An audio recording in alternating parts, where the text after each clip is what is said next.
The miracle of Ida lies deep within every soul. When a person reaches a certain stage in life, they will inevitably feel and awaken their own Ida. It can be summoned into any physical form. Initially, it was a miracle that captivated the entire world, ushering in an era of hope and excitement. But that joy didn't last long. Society quickly built its own hierarchies. The harsher the Ida, the higher the status. Those with weak Ida were looked down upon, ruthlessly oppressed. What once symbolized freedom and equality has now turned into chains that bind. The fate of the school is no exception to the whirlpool of hierarchy, gradually transforming into a training ground for warriors where those with superior Ida are trained to become the spearhead in battles. In that atmosphere, the Special High School, or Andy, has emerged as a fierce battleground. Students here treat summoning Ida to create weapons as part of their daily routine, and duels occur continuously as an inevitable part of life. In the fierce battle between two students, the upper and lower classes are engaged in a brutal fight in a quiet corner. Jinsung, a boy with mediocre Ida, could only silently watch. Yet it was precisely because of this that his teammate, who had just fought alongside him, exploded in anger. Right after the match ended, he dragged Jinsung out and assaulted him, unleashing all his frustration on him. No one in the class cared or intervened, their eyes filled with contempt. They stared at Jinsung as if he didn't deserve to exist here. A bottom-tier loser in the whole school, Jinsung could only lower his head and endure trying to suppress his ego, hoping everything would end soon. But that very attitude of submission only infuriated him more. In a fit of rage, he continued to launch surprise attacks on Jinsung, who possessed low Ida but had an incredibly agile ability to move. Dodging each blow with astonishing precision, he repeatedly called out, begging for surrender, but the others didn't care. They were determined to hit him at least 10 times to feel satisfied. If this continues, Jinsung's lunch break will completely vanish. Knowing he couldn't prolong it any further, he had no choice but to resort to his last plan. However, even running away was futile, as the students quickly surrounded him, blocking every escape route. 4 young men even carefully reminded each other not to use Ida, as if torturing Jinsung was just for fun. In the blink of an eye, he was knocked to the ground, his body enduring relentless kicks. The sound of shoes stomping was piercing, mingled with mocking laughter and disdainful words echoing throughout the classroom. In their eyes, Jinsung was nothing more than useless trash, not worthy of existing in this school. He understood clearly that the team's failure wasn't his fault, but no one believed him. They were even angrier. It wasn't until teacher Ian Ho walked in that the situation finally stopped. The students who had just been aggressive immediately changed their faces, laughing and chatting cheerfully, politely, greeting as if nothing had happened, their giggles ringing out. Jinsung returned to his seat with a heavy heart. Teacher Ian Ho quickly announced an important piece of news: Hyandi School had been officially recognized by the government. Immediately, Byun-ji Jang, the notoriously lazy friend, merely frowned in annoyance, immediately guessing there would be more troublesome regulations. But orders from the government were not something teachers or students could casually oppose. Yang Ho spoke proudly about the outstanding achievements of the previous seniors, stating that their accomplishments had helped the school be chosen as a testing ground for the military system. From today, each student will be assigned a military rank based on their performance. In the classroom, few showed any interest. Nevertheless, this was the state's decision, which meant that from now on, all students at Andy were officially military recruits. Jinsung wondered what if he didn't want to follow the military path. The answer was harsh. He could submit a transfer request, but that opportunity was as fragile as it could get. To emphasize this, teacher Ian Ho specifically mentioned Jinsung, advising him to think carefully about this decision. Jinsung intended to speak up, but was immediately drowned out by the noisy questions from his classmates. They were just curious why the government suddenly turned a school into a training camp for soldiers. No one should be kept waiting. Teacher Jiang Ho appeared with a large box. Inside was filled with proud sergeant insignias. He introduced it as the result of the efforts from the seniors in the 3rd year. Each student received their insignia one by one, all except for Jinsung. He briefly thought that the teacher had just overlooked him, but the truth quickly came to light. The voice filled with disdain echoed throughout the school. There was only one person unworthy of receiving the private insignia. Teacher Jiang Ho's cold gaze landed on him. Jinsung was the only one who had to start as a trainee soldier. Early in the morning, he was at the teacher's office at the call of teacher Jiang Ho. He entered the office and respectfully greeted, "Hello, teacher." Teacher Jiang Ho seemed uninterested, not facing him, to talk busy with his own work. Jin Sung, curious, directly asked, "So what's the reason you called me in early?" At that moment, teacher Jiang Ho paused his work to respond. "Oh, it's nothing much. I think we should discuss your future." He handed Jin Sung a stack of blank paper. "Let's start the discussion. I won't beat around the bush. What do you think about transferring to another school?" Jin Sung trembled at the mention, his voice stammering in fear. Transferring schools." Teacher Jiang Ho flipped through the papers in his hand and continued, "The school seems tough for you, and I know that.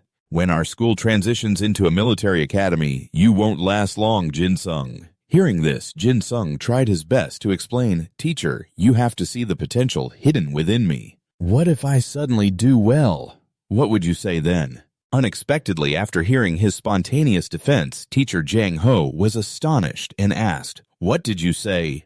But then he laughed derisively at Jin Sung. "You're quite funny." There was no sign of seriousness from a teacher. Jin Sung, however, revealed a different thought in his heart. This teacher had mocked him since the first time he saw him. He didn't even notice Jin Sung's ugly expression and kept rambling on. Jin Sung thought about how, since the ranking system was established to classify students, his school life had been incredibly difficult. "You know I can't pay attention to isolated students." Jin Sung didn't respond, just bowed his head in thought. Just as he thought, this teacher thinks I can't do anything but be bullied. He didn't want a student ranked F in his class. He looked at the smug, unpleasant expression of the teacher and guessed that he probably thought Jin Sung would voluntarily drop out because he was bullied every day.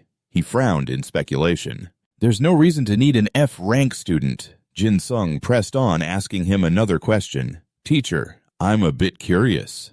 Do you think the soul has a rank?" Contrary to Jin Sung's seriousness in asking, teacher Jiang Ho laughed as if he were watching a comedy show. "Are you joking with me?" "Of course it does." Jin Sung also joined in, laughing heartily. However, Jin Sung immediately countered, "I don't think it does." He boldly expressed his thoughts. "I don't believe there is." Just then, the bell rang for class to start. Teacher Jiang Ho stepped into his beloved classroom, wearing slippers lacking any style of a schoolteacher. The military academy's voice boomed as he entered. "All right, everyone, quickly take your seats. The roll call is starting." He grabbed the chalkboard and was about to write, then turned to announce, "Our school has transitioned into a military academy. Each sergeant report your numbers." A student in the first group reported, "Squad 10, Team 1, total 10, present 10, absent." The next group followed, Squad 10, Team 2, total 11 present, 11 absent. Jin Sung, sitting near the back of the class, listened to the roll call like a ridiculous play, only able to sneer in disdain. Why do we have to play military theater? After a long wait without a response, teacher Jiang Ho began to urge, "Where's Team 3? No report." Jiang couldn't stand this joke anymore. He raised his hand to question, "Excuse me, teacher, do we really have to do this?" But raising his hand in confusion, he said, "Sir, do we really have to do this?" He immediately took notice and ordered Sergeant Jin Sung from Team 3 to step forward. "Stop asking so many questions, just do it," Jiang said, feeling bored after hearing that. He casually reported, "Total 10-2, absent 1 is in the restroom. I hope that guy just disappears." He shouted loudly, "8 reports!" As soon as he finished, the whole class burst into laughter, a loud uproar like a market in chaos. The other students joined in. "Hey Jiang, your team only has 9 people." The other students sitting next to Jin Sung also joined in the fun. "You don't even count as a person, just go ahead and disappear," they teased. Their amusement didn't stop there. It went even further. "Teacher, do we need to count the intern too?" "No need to count." Teacher Jiang coughed, not caring about the silly jokes from those students. So he pretended to be indifferent. All right. So there's no issue with the numbers," he announced. "Today, instead of going to class, we will have an event outside. There will be government inspectors mingling with us. Even the school doesn't know where they are. The inspectors won't reveal their identities for the purpose of observation. They will watch how you react to sudden changes in the environment. A few students grew impatient with him and demanded, "Teacher, get to the point already." The person next to him echoed, "Yeah, exactly." Teacher Jiang sighed and continued explaining, "You're all running ahead of the car." "All right. We will have teams including first, second, and third years," Teacher Jiang said, going over the rules. The students below kept chattering. "Aren't the third years supposed to compete against each other?" "They don't care about us?" Teacher Jiang had to calm them down immediately. "All right, everyone, calm down." Jin-sung, feeling bored, yawned a few times, finding such matters very dull. "Fine, we can just be spectators to kill time." Teacher Jiang cut in and turned to Jijiang. "Bihun Jijiang, are you a C rank?" He showed an annoyed attitude and replied, "So what?" Teacher Jiang didn't answer him, but asked further, "What's your overall combat ability rank?" Hearing that Duijiang's blood boiled, losing patience with the superior. "Why do you keep asking so much? I can handle the opponent, no worries." Teacher Jiang was very pleased with his quick mouth, seizing the opportunity to arrange a chance for him. No turning back now. The first match will be your team against Team 1 Platoon, 1/3 year. Di Jiang felt like he was struck by lightning, immediately standing up and reacting sharply. "What?" Teacher Jiang coldly ignored his question because this opponent was too tough. "Now everyone from Team 3 head down to the field. You have 20 minutes to prepare for the match." A few students took the chance to poke fun. "Good luck, Team 3. Hey, intern, don't get killed." "Poor warriors, how will they score points against them?" The members of Team 3 were all buzzing, each whispering a few words into Di Jiang's ear, making his head spin. To the point he had to cover his ears. "We're definitely dead." "That's the best team in the third year. I'm going crazy. What if there's a D rank?" "All right. RT. Burn." "Either way, we'll lose. Should we just go down and see what happens?" But another person in the team was dissatisfied and immediately spoke rudely. "Are you stupid? How are we supposed to manage against a D rank?" Dijang felt a surge of anger and slammed his hands on the table. He walked over to where Jin-sung was slumped over the desk, completely oblivious to what was happening, still busy complaining about how sleepy he was. Fighting with those losers was making him sick.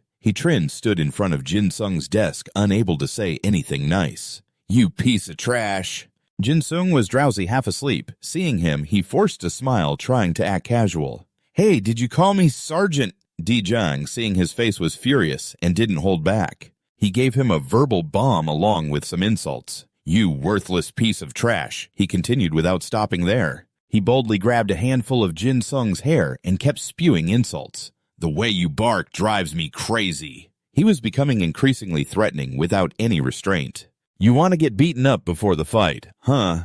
Dijang ruthlessly shoved him backward, making him fall off the chair. Cao Man declared loudly, "But the senior An-sung is here." The first squad of the first platoon is a monster. Seeing Jin-sung sprawled out among the mess of desks and chairs, he felt very satisfied, but he still couldn't stop mocking him. "Even our top players would struggle to fight together." "But with a loser like you jumping in, isn't the outcome pretty clear?" Jin-sung, surprisingly optimistic, smiled like a fool in front of him. "Either way, we're gonna lose, so it doesn't matter if I'm here or not, right?" Dijang, after hearing this, immediately exploded in anger, rushing to grab his collar, dragging him around like a rag doll, yelling in his face. "You think we'll end up as pathetic as you?" Dijang pointed at his forehead, questioning him. "If my rank drops, will you take responsibility?" Jin-sung, far from scared, dared to argue back. "I don't think he's got what it takes to be at the top, so why worry?" Jin-jang was already furious, his veins bulging on his face. He leaned in. "What did you just say?" Jin-sung quickly explained. "It's nothing, Sergeant. I didn't say anything."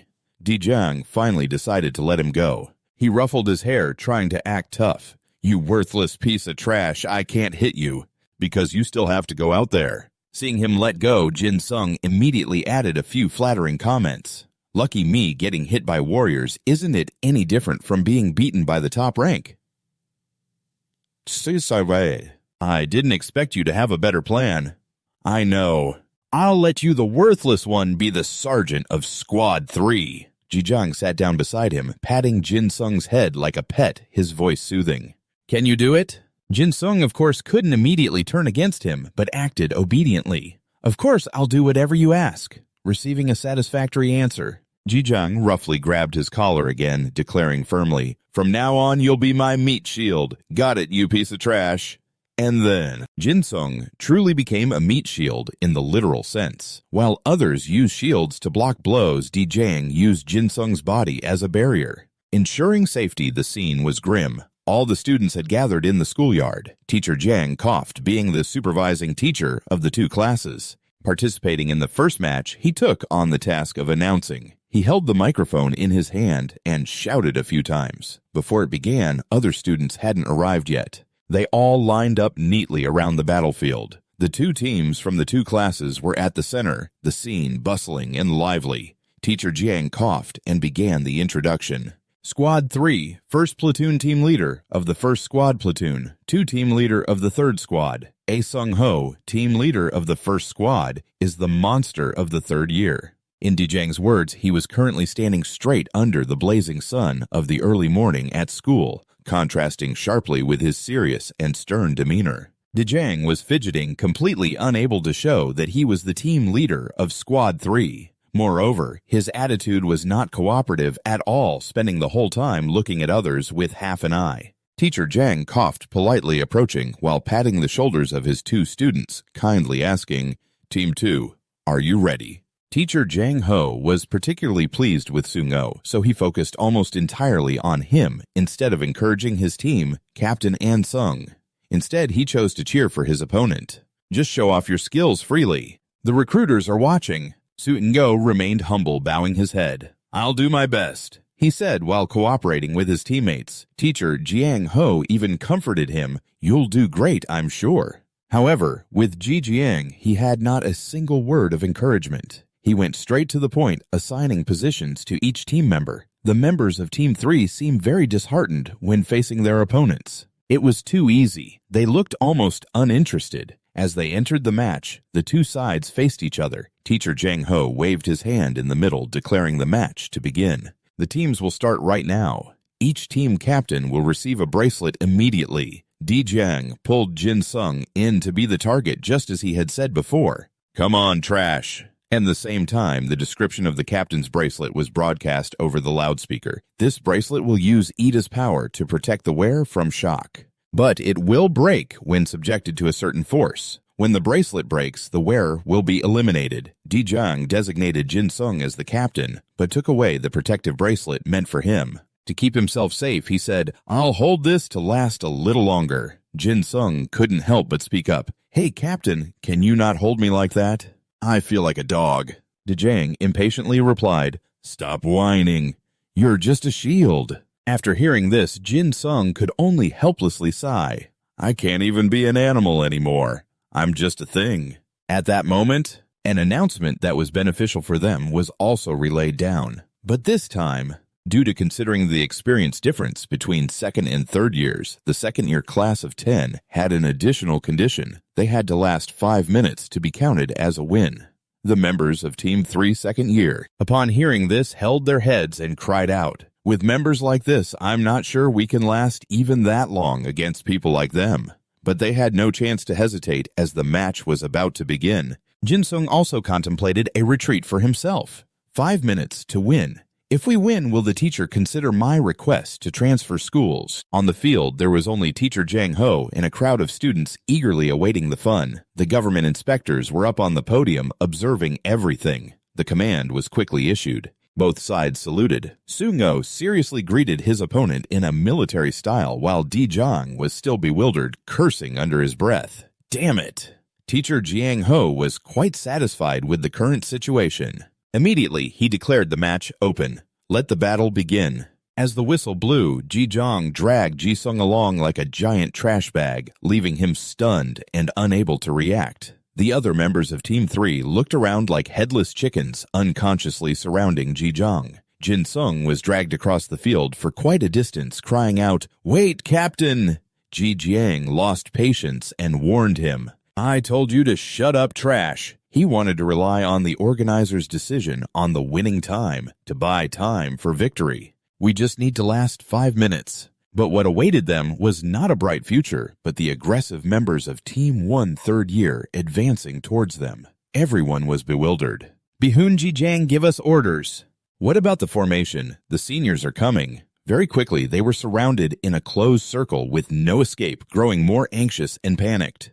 Bihun Jijang, you have to give us orders. What about the team? The seniors are coming. They're really quick. They've already surrounded us in a tight circle with no way out. The urgency is rising and panic is setting in, Jijang. You have to give the orders. But he cowardly made a bizarre decision, only thinking about his own safety. Shut up, Team 3. Just protect me. If we can hold out for 5 minutes, we'll win. But Team 1 has no intention of letting them go. Besides, they're fighting machines that can't be defeated. The senior girl stepped forward and kicked the arrogant guy from Team 3 right in the stomach. Sungho, the monster everyone fears, didn't hesitate and twisted his arm as soon as the match began. Easily taking down one of them, they quickly seized the protective circle around the captain of Team 3. It was as easy as flipping a hand for the only female member of Team Sungho. Currently holds both rings and leaps over the crowd targeting Dijang, who cowardly sacrifices his teammates to escape. Her gaze is sharp. It seems she has spotted Dijang, who is busy running away not far off. In her eyes, there's not a hint of mercy. Just that one look from her scared Dijang so much he nearly lost his mind. She's looking at me.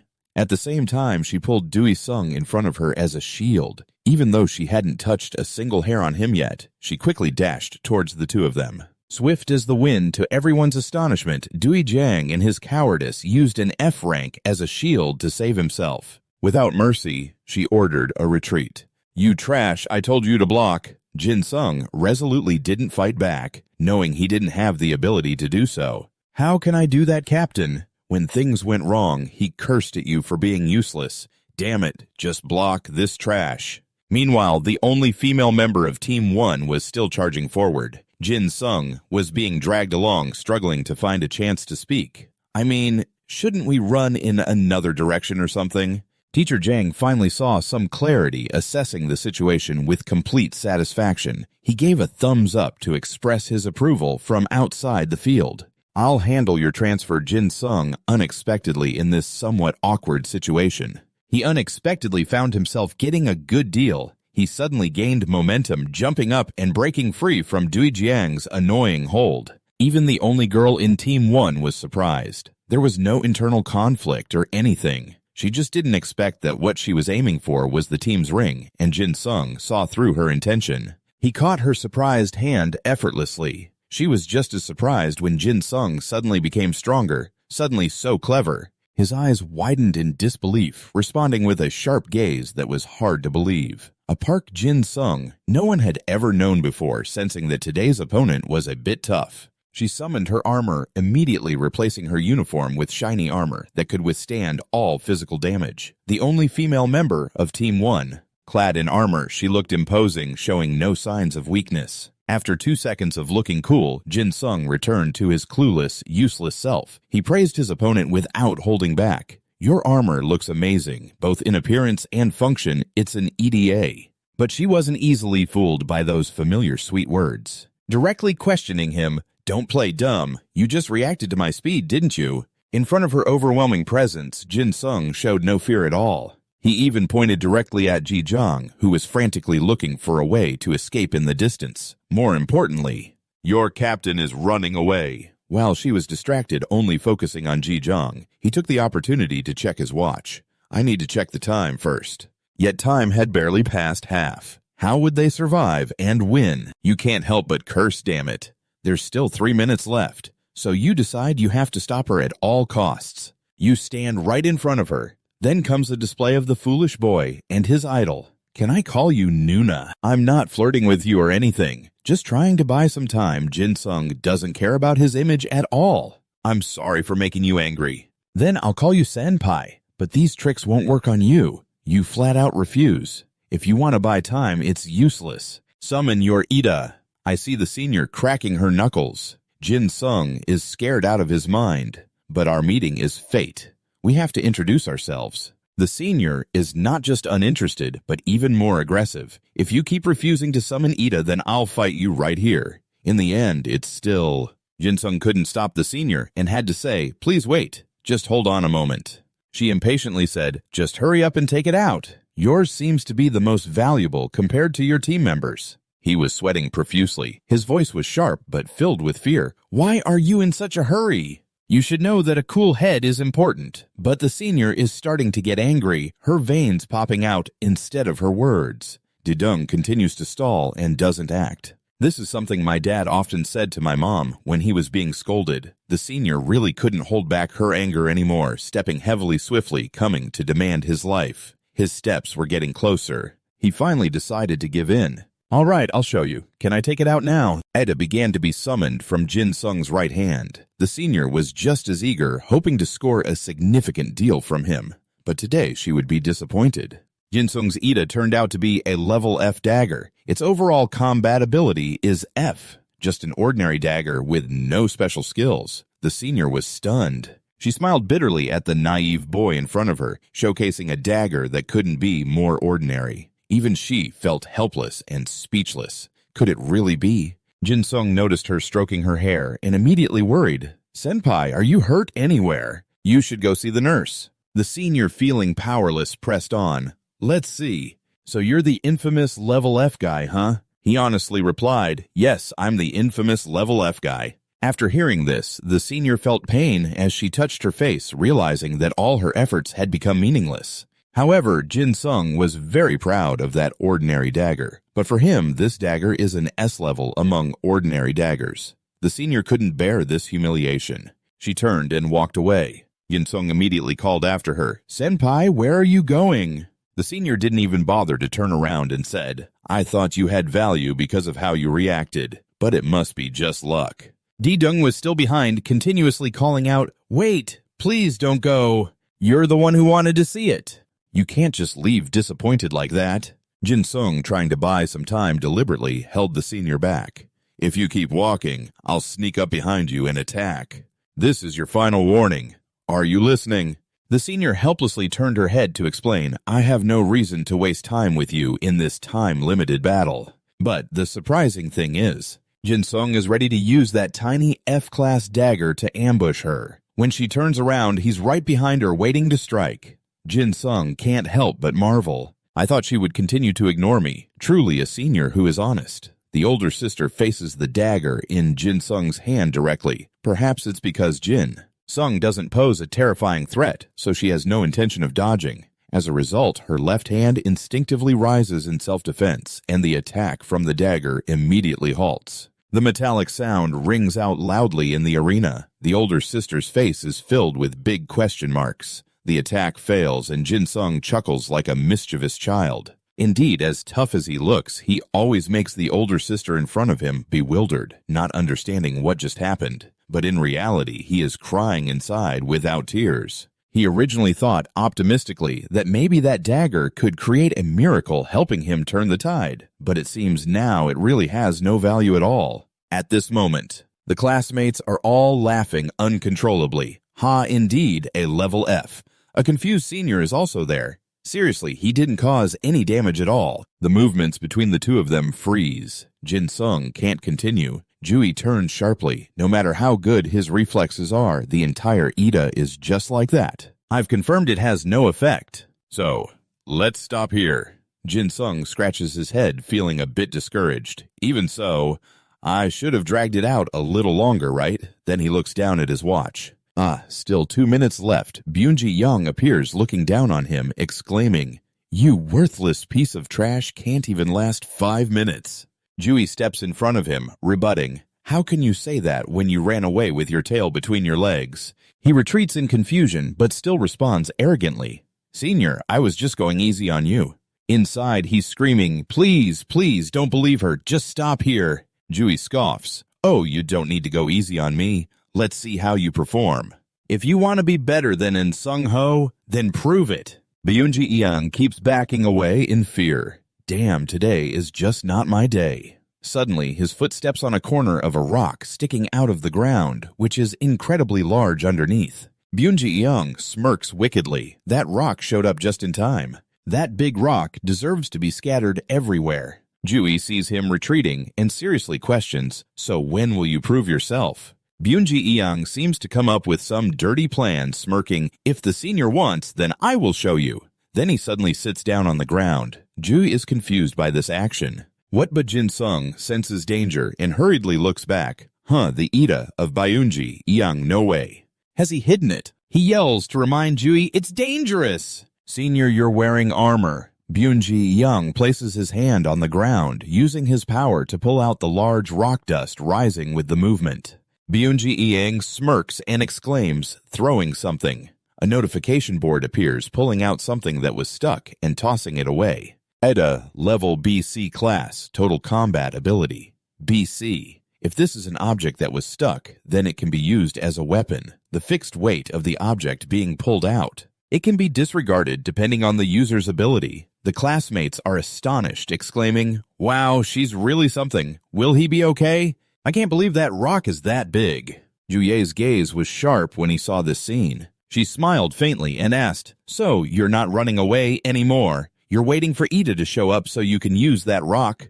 Byunji Yang lifted the huge rock. Then he planned to smash it down with madness. Hey, you're really a reliable senior. But now just get lost. With that, he threw the rock towards Juye.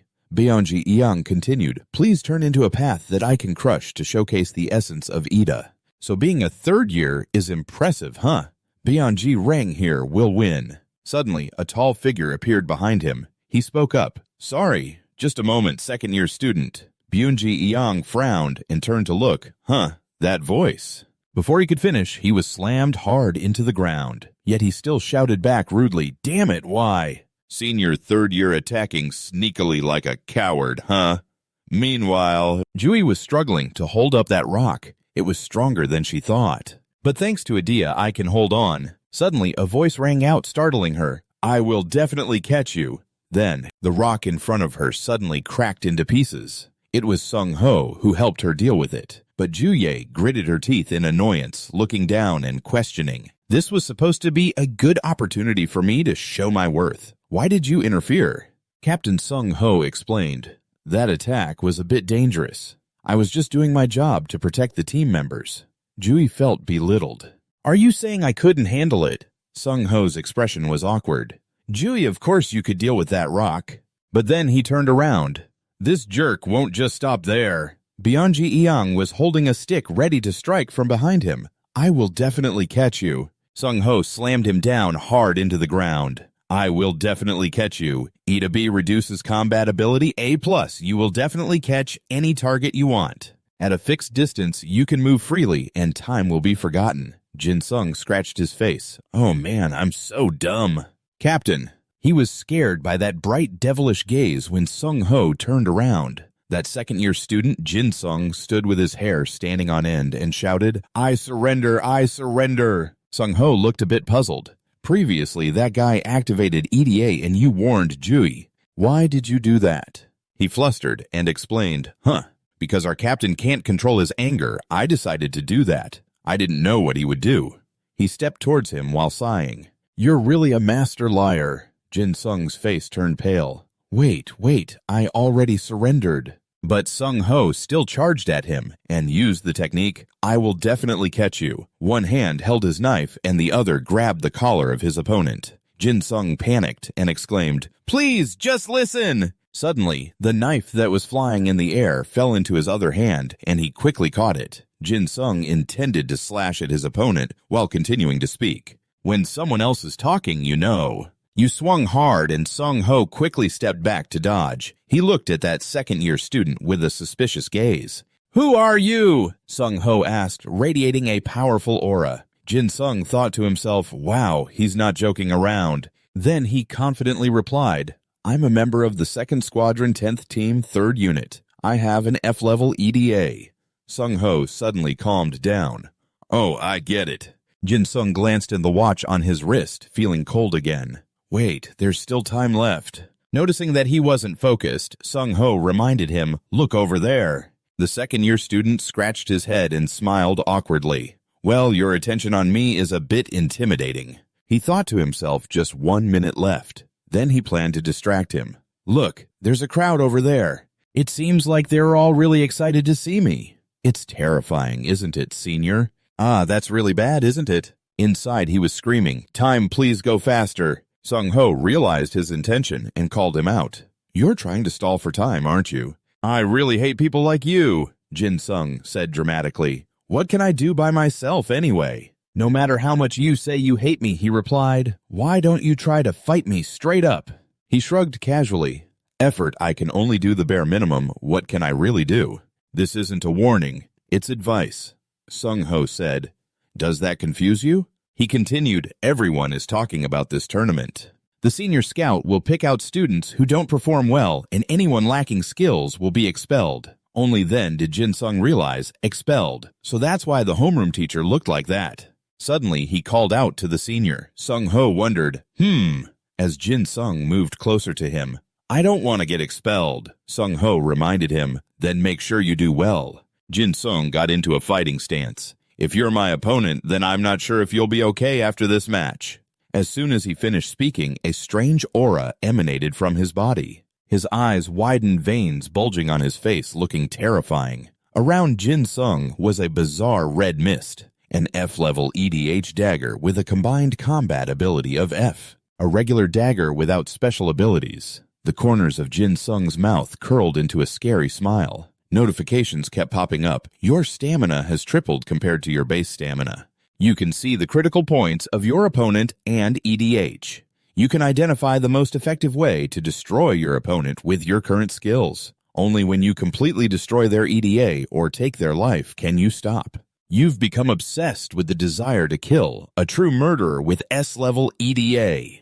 Jin-sung held his face in silence for a long time. Sung-ho bit his lip, staring at the opponent, then suddenly spoke up. "I see an F-level dagger. That's not all of your EDA." Then he used a skill. "I'll definitely catch up to you. B-level EDA attack ability increased. You can definitely catch anything you want to target within a certain distance. You can teleport there." Jin-sung narrowed his eyes dangerously. "B-level, your abilities are worse than I thought."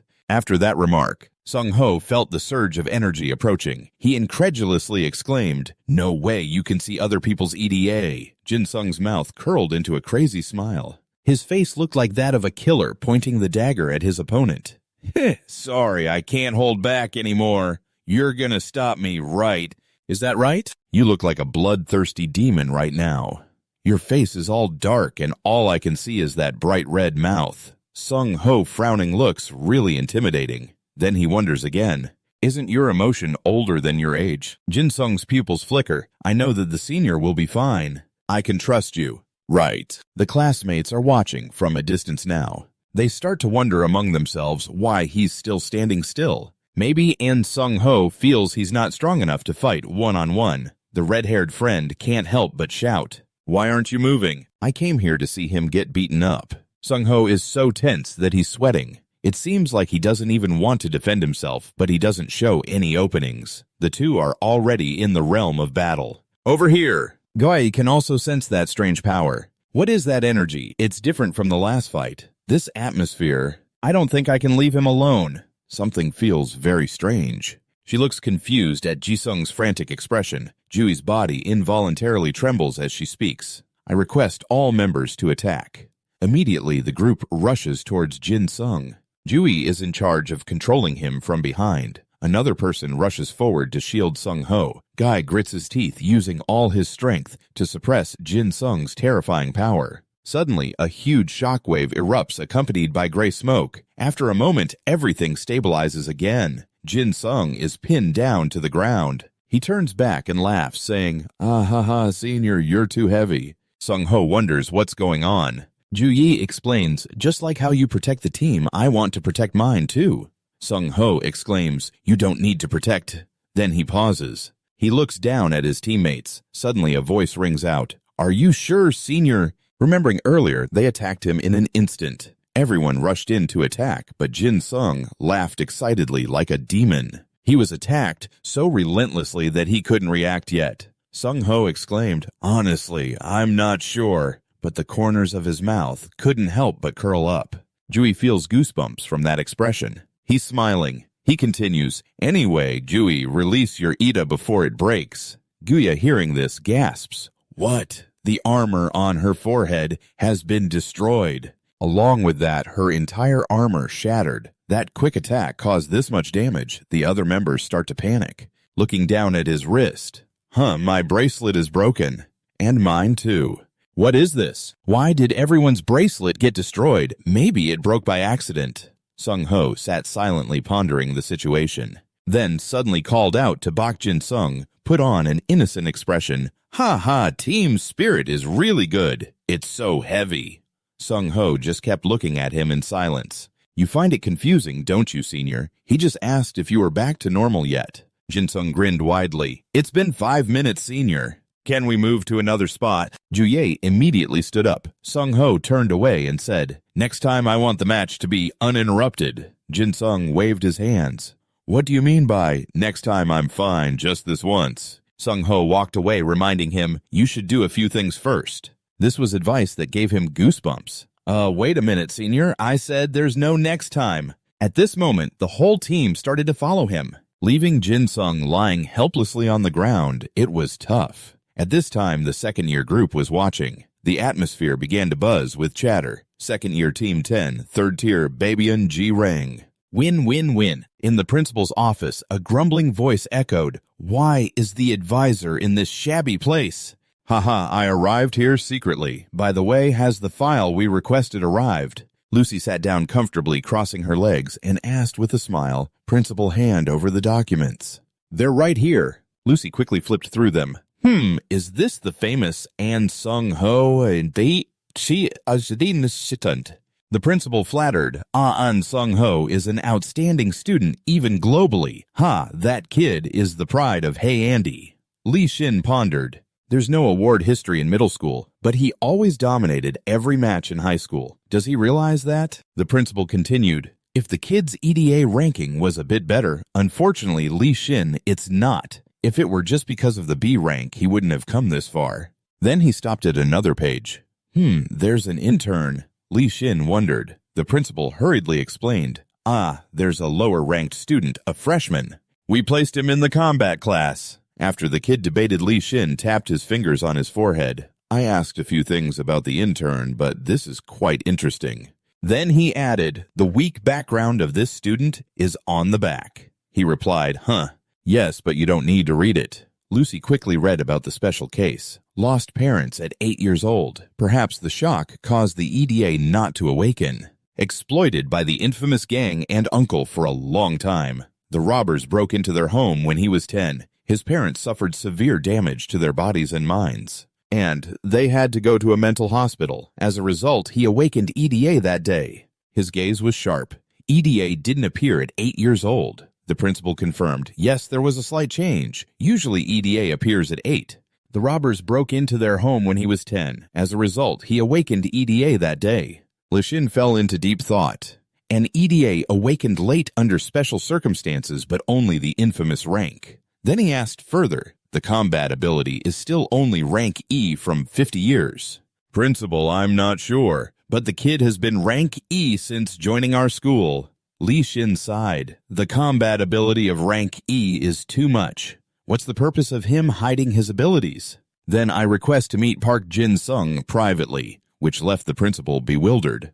Yes, I think the kid will rank up soon. So it's just because of the pressure that Lai Shin put the documents down, huh? The principal, like the advisor, remained calm. Yes, first of all, the principal wondered why. He let our school be a military school. This made Lee Shin's movement freeze. That sharp gaze turned towards the opponent, then thought silently. That's a dangerous question. It's a secret government project. A military plan I don't know about, and I don't want to know. The principal was intimidated by that gaze. Sweat poured down like rain as he hurriedly waved his hand. I'm sorry. I shouldn't have asked. Lee Shin just smiled and said, We've prepared to face the mockery from the north, but with this system, we have hope that some students will help us change the past. My morning routine goes like this. I wake up at 6 in the morning, get my Jin-sung clothes ready, and while looking in the mirror, I motivate myself. Today, I have to give it my all. And I leave the house at 6:30. Let's go. I arrive at school early like this. It's because recently, I have to take care of all kinds of cleaning and other chores. While happily walking, Jin-sung was stopped by a student checking his demeanor. Leading the way was a long-haired student. He was a second-year student. I think we don't need to dress as nicely as him. Jin Sung grinned and replied, "That's right." "Well, that's okay." Someone hurriedly interjected, "Wait, isn't he the only intern at our school? Why are you still smiling?" "Ha ha, have I become that famous?" "You guys are exaggerating." Then they started commenting that he looked dumber. "I think those from Team 1 are getting a bit too careless." Then he just smiled it off. "Haha, but this group is getting more and more outrageous. Isn't your skin just a shield?" "Right. That thing is completely useless. How can you fight and sung-ho with that? Even he makes mistakes." A moment later, 2 cleaning rags were slammed together, creating dust. Jin Sung felt a bit frustrated. It wouldn't fly away at all. They even had the government's support. So why don't they use whiteboards instead of this? Then he continued to hold the mop. He started enthusiastically cleaning through the hallway, working very hard so everything happened like this. His classmates began to bother him. "I think you really completed your work by running away. Why didn't you do that with us from the beginning?" They patted Jin Sung on the shoulder with disdain. "I'm quite impressed." I continued to mock. "It would be surprising if you got pressured into it, even though everything would definitely be unlucky after the battle with the third-year seniors."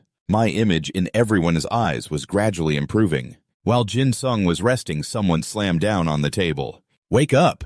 "I told you to wake up, you piece of trash." He groggily woke up. "Huh? Did you call me?" "You wake up groggy, huh? Sorry, did you call me?" Inside, he thought, "Is he really going to hit me again?" Byunji stood in front of him, arms crossed in a condescending way, saying, "Last time I couldn't get that pile of math documents. It's easy. So now you go get it for me." Jin Sung didn't hesitate to respond. "All right then." He urged, "Go right now, I need to copy the answers." Jin Sung scratched his head in confusion. "Huh, is he not going to hit me? Well, I guess it's because of that incident. Besides, they've gradually stopped hitting me." A little later, while Jin Sung was mopping the floor, some classmates walked by, continuing, "Last time I didn't get to turn in my homework for social studies, so remember to hand it in for me, okay?" "Hey, me too." "Okay, back." Jin Sung later returned the textbook to the office. "All right." Jin Sung sighed wearily, but instead, they started piling all the little tasks onto me. In Class 2, during the 10th grade, when the bell rang, the students shouted, "Class is over." The teacher was still at the podium reminding, "Settle down, you guys. You know today is the last day for you to join the club." "Right." "Yes, sir," the students replied. The teacher continued, "This is a mandatory activity for second-year students, so if you haven't joined yet, hurry up and do it." Jin Sung, feeling anxious, thought, "A club, huh? Which one should I join? Will anyone let me in?" Teacher Jang coughed, emphasizing again, "If you don't join any club, we'll have a private meeting with you. Do you understand?" Intern begged Jin Sung. A group started mocking the topic. "Ha ha ha, there's definitely no club that would accept a guy with an F rank. They might even make him take an entrance exam to see how weak he really is." This made Jin Sung gloomy. All they wanted to do was make fun of him. Suddenly, he realized something.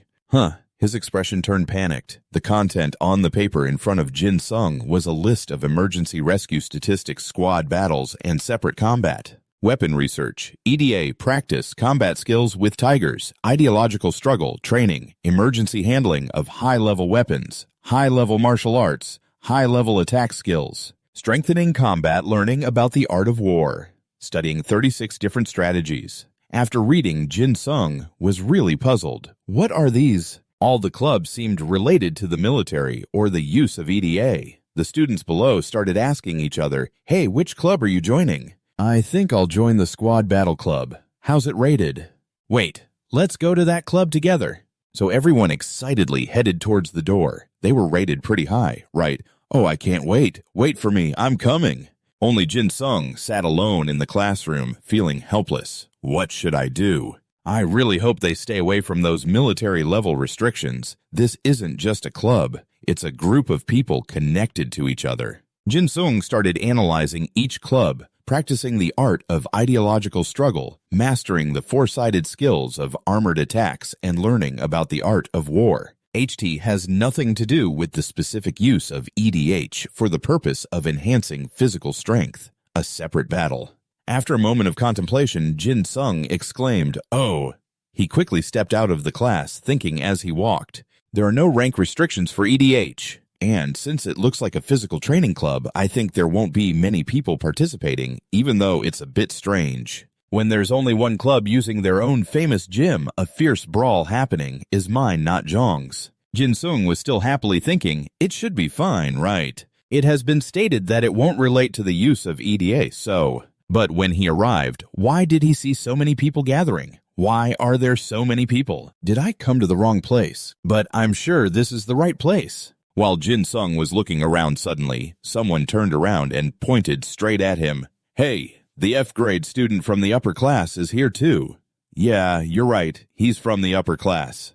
But in reality, he's an intern. Should I approach him to ask him something rudely? But the look in their eyes showed disdain as they looked at Jin-sung. He was sweating profusely. Most of them were male students. They weren't required to join the club. So why are they here? Why are there so many of them gathered here? In front of his disheartened face, the crowd in front started to buzz. Oh, the club president is coming out over there, where everyone's eyes lit up.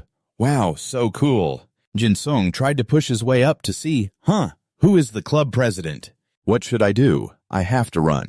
Suddenly the paper he was holding fell. This is crazy, so the rumor is true. The person inside turned around to look behind, then hurried towards the door, calling out, Park Jin-sung. That was An Sung-ho. Sung-ho came right in front of Jin-sung, leaving him bewildered. The crowd behind was chaotic, like a bunch of monkeys. Wow, he looks so handsome from the outside. Senior, I'm your fan. Jin-sung found it hard to believe and asked, are you the president of the HT Club? Sung-ho smiled and said, I didn't expect you to be here. I'm impressed, Park Jin-sung. All candidates can come in and get ready. Jin-sung's face paled as he calculated in his mind, I have to run now. It would definitely be a hassle if I got involved with that senior. Then he hurriedly turned away. Sung-ho quickly noticed. Where are you going, Park Jin-sung? Jin-sung forced a smile. I think I went to the wrong club location. I'll go check it out and come back okay. He said again. In this club there are no other members. Aren't you going to join? There's no one else here. Are you still not going to join in? Aren't you here because you thought there would be fewer people? Right. Jin-sung still seemed awkward. Yeah, he was right, but... Then he laughed and said, but there are too many candidates already. Come on, Sung-ho. This isn't a club where anyone can just walk in. Jin-sung was about to sneak away, but he probably knew that I was too low-ranked to get in. So he grabbed me by the collar and pulled me inside, saying, now I'm going to give you an entrance test. Do the test with the other candidates. Jin-sung shouted, no, I'm fine. After a while, the door closed, and there were already some people inside. Sung-ho spoke up. All the candidates are here now. Wow, there are a lot of us today. So we'll start the entrance test. It's simple. You just need to follow the exercises I'll do until the end of the hour. To pass, you need to do 30 burpees, 30 push-ups, then 30 burpees again, and finally 30 squats. A bunch of girls had bright eyes admiring him. Is he doing the test too? That guy is really strong. His voice is so charming. A more serious group asked, wait, is that one round? Can we do it? Sung-ho replied, if you can do 10 in a row without stopping, then you pass. Jin-sung held his head in despair. Just pretend I'm not here. Later, when everyone started the test, everyone was shaking their faces pale as if they were about to die. Sung-ho remained serious, correcting them. Number 2, you're too slow. Number 5 and 6, you guys are terrible. You need to move faster like me. As he spoke, he performed the moves with ease. The students who couldn't keep up began to struggle on the floor. Ugh, I can't do any more. Me neither. Jin-sung grimaced as he watched Sung-ho effortlessly do the exercises 30 burpees, 30 push-ups, then 30 burpees, and finally 30 squats. That's one round. Plus, he made it look so easy without breaking a sweat. Meanwhile, the candidates were gasping for air, barely able to keep up. That monster looked so strong. Those who tried to keep up were starting to give up. Ugh, I give up. Sung-ho crossed his arms, looking down, declaring, the first group is out. His gaze was sharp, piercing through to the next group. We'll start with Group 2 right away. The group that admired him earlier now seemed to shy away. What should I do? I don't think I can do this. It's so scary. A girl pushed Jin-sung forward. You go first, senior. It's unfair to make me stand in front. You think I wanna... He shouted back. Hey, don't push me. Even then, he couldn't escape the malice from the others. Come on, senior. Jin Sung was pushed right in front of Sung Ho. The girl laughed awkwardly, looking like he wasn't tired at all. Are you even human, senior? The fact that we're only a year apart must be a lie. Sung Ho calmly replied, You shouldn't say that, Park Jin Sung. Jin Sung's hair stood on end. I have no idea what you're talking about. But he didn't listen and turned back to signal. Group 2 started, and Jin Sung shouted, I'm not doing it. After a while, the sounds of training, mixed with heavy breathing, filled the air, along with big drops of sweat falling to the floor. Jin Sung's body trembled as he struggled to do push-ups, gasping. I can't do this. I had trained my body to withstand bullies, so I thought I'd be decent at this kind of stuff. But this isn't something just anyone can do. Jin Sung and the other two looked like they were about to collapse, their faces contorted with exhaustion. Sung Ho suddenly remarked, Group 2 is pretty good. Should I speed things up? The whole group's eyes widened in shock. Jin Sung shouted with all his might, You can't do that.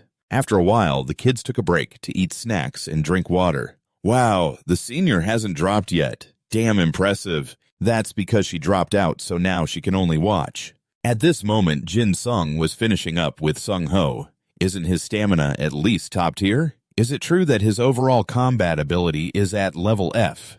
Jin Sung gritted his teeth, feeling like he was about to explode. I've been exercising at home. Sung Ho remained calm, not a single drop of sweat falling from him. Focus, Park Ji Sung. The two executed their moves as if they were about to burst into flames. The other students turned to each other. How many rounds have they done? This is the 7th round. The long-haired girl exclaimed in amazement. Wow, the senior and Sung Ho is amazing. Interesting, added the guy sitting next to her. The senior level F is just as impressive. Over here, Sung Ho smiled with satisfaction. Pretty good, huh? Park Jin Sung was panting heavily, clearly exhausted. It's too much, he continued. I already knew that. The reaction speed I saw last time wasn't just a coincidence. You'll catch up soon. Then he continued to speed up, causing the students outside to point and shout, Wow, the senior is going even faster now. What insane speed can the senior level F keep up? Jin Sung gritted his teeth, clearly angry. Are you serious? The whole group was still amazed. That's way too fast, he's doing it. Level F is keeping up with a national level person. The two continued to ramp up their speed with Jin Sung keeping pace. The group of students began to cheer. You can do it. Senior level F, you can do it. Just a little more. 1, 2. Jin Sung gritted his teeth, and the final counting echoed along with the cheers. 27 senior level F, you can do it. 28, 29, 30. Sung Ho smiled brightly, praising, Great job, Park Jin Sung. After finishing, Jin Sung collapsed to his knees, his legs giving out. The kids were still cheering. The senior level F did it. Are you the only one who made it through out of everyone? Jin Sung leaned back, gasping, I think I'm dying. 28, 29, 30. Sung Ho smiles brightly, praising, Good job, Park Jin Sung. After finishing, his legs give out, kneeling down. The others are still cheering. You did it, senior. Are you the only one who made it through out of everyone? Jin Sung leans back, gasping, I'm about to die. Then you notice the compliments. I'm impressed. Congratulations on making it through. You just flopped down on the floor with joy.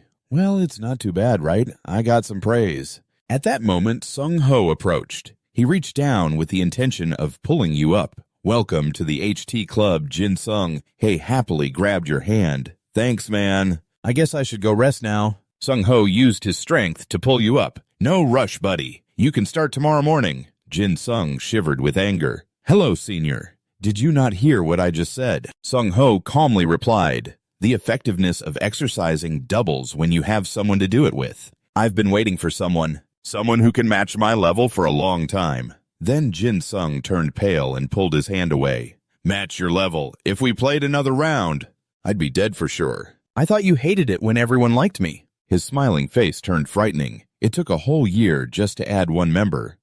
Jin Sung thought. Damn it, he won't listen to me at all. I just want to join a quiet club. But this club is a pain in the ass. The last class of the day ended quickly. The sky returned to a beautiful sunset, leaving Jin Sung alone in the classroom sighing. I really don't want to go to the club at all. I just need to be there. All the attention is on me. Jin-sung held his head, gritting his teeth in frustration. To get into the club with An Sung-ho, that damn club just within Sung-ho. That's why I'm always bullied. Why did you join the HT club? Hey, say something. Those jealous questions every day.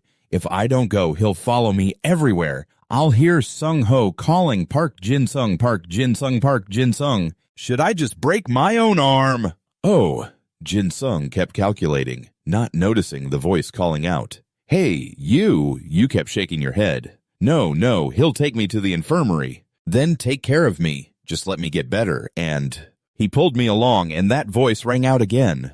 Ah, there you are, Jin-sung. It would be better if I wasn't isolated like this.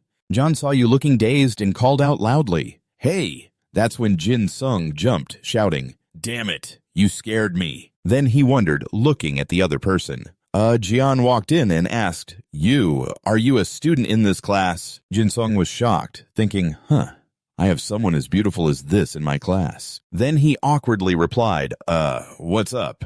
Jian presented a rank card. I think they said you use this. To introduce yourself, Jin-sung bent down to look and exclaimed, Corporal! She wondered, why don't you have a rank? You scratched your head awkwardly. The thing is, John spoke loudly, startling you. Rank and name. Jin-sung quickly raised his hand, performing a salute. Trainee Park Jin-sung. Then suddenly stopped, feeling wrong. John looked at you with a scrutinizing gaze. Trainee. You turned back, feeling annoyed, thinking, Damn it, they made me practice this so much that it became a habit. Then she let it go, reaching out to shake hands with Jin-sung. Just introduce yourself. It's fine. Nice to meet you. I'm Private Kim Seon. You awkwardly smile. Yes, but why do you call me that? She explains. You said you're in the 10th squad. Right. I'll be joining the second phase of the 10th squad tomorrow morning. Jin-sung. Did you get transferred here? So please take good care of me from now on, okay? I have a few things to take care of. So Jin-sung says this while trying to open the door, but John grabs his backpack and pulls him back hard. Wait, you're pushed back. Then John leans against the wall, trapping you. Jin-sung, confused, I'm private, I need to be there right now. She coldly replies, No, we need to guide you, but inside Jin-sung is crying, and Sung-ho might come looking for me at any moment. You try to explain, wait, I really have something urgent. Can you ask someone else? John casually says, No, I'm quite comfortable with you. Jin-sung's expression is filled with helplessness. Didn't you just meet me? John's face darkens, and he says sharply, Right now, Jin-sung is sweating profusely. What the hell is going on? This is so scary. Then, reluctantly, you have to comply. All right. Let me show you, but where do you want to go? Jian replies, Take me to Sergeant An Sung-ho. Your face lights up. You should have said that from the start. I was actually planning to go there. Suddenly, outside the door, there's a face like a ghost peeking in, calling in a gloomy voice. Bak Jin-sung-ho, open the door. Jin-sung jumps in fright, screaming, Hey, Sungho. He frowns and says, Bak Di-sung, I hope you don't intend to skip practice, right? You look pale. I was planning to go there. John crosses his arms and asks, Are you Sergeant An Sung-ho? Sung-ho looks displeased at the other person.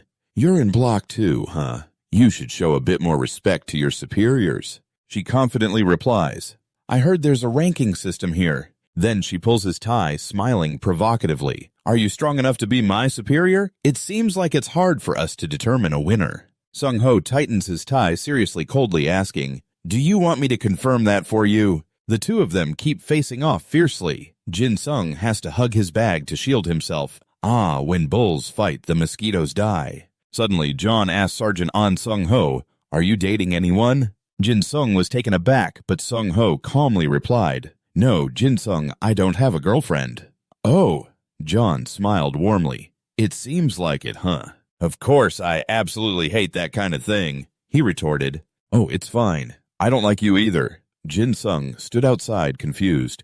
What is going on here? John shrugged. Whatever. I don't care if it's your girlfriend or your crush anymore. If you don't want to be bothered, then just make up something. Sung-ho, puzzled, asked, What do you mean my family is quite noisy and conservative? I'm saying this for your own good. So don't ignore it. Jin-sung's face turned pale. What's happening here? Who am I? Where am I? Suddenly, John approached him cheerfully. Good thing he doesn't like me. Hey, trainee, do you want to go out with me? His face quickly turned red. Oh, suddenly. John smiled mischievously and then persuaded him. Come on, we're a perfect match. Jin-sung flinched and stepped back, feeling shy. I don't know. John looked at him, slightly confused, then smiled interestingly. Aw, cute trainee. What's your deal? Jin-sung turned away, avoiding eye contact. It's all just pressure. She put on a face of disbelief. Jin-sung awkwardly insisted, No, really? No way? How could anyone have both at F it's you? Don't joke around. At that moment, Sung-ho had to chime in. We were about to go train. So you should go now. Later in the clubroom, Jin-sung was doing stretching exercises while Sung-ho followed along. He was doing it while groaning from exhaustion. After finishing, he collapsed on the floor, completely worn out. John spoke up. At first, I thought this was an excuse to avoid me. Turns out you really came to train, huh? I have a slightly different view of you now. You can't even teach, and you're wondering why she's following us. She asked him, Are you okay? Jin-sung's face twisted as he exclaimed, If she's here, then save me, Sejong. Since when did you ask me to save you? Hearing this, Jin-sung screamed internally in frustration. What about that time you asked me for directions? Then he buried his face and cried, This is so unfair. The CEO pointed down and asked, But Sergeant An Sung-ho, why is he training to this extent? Sung-ho replied nonchalantly, He's just a rookie. Although the rank is different, but if he has teammates to train with, that would be more than enough. John squinted and smiled knowingly as if realizing something. She said, stepping closer to him. I don't understand why you're trying so hard to help him.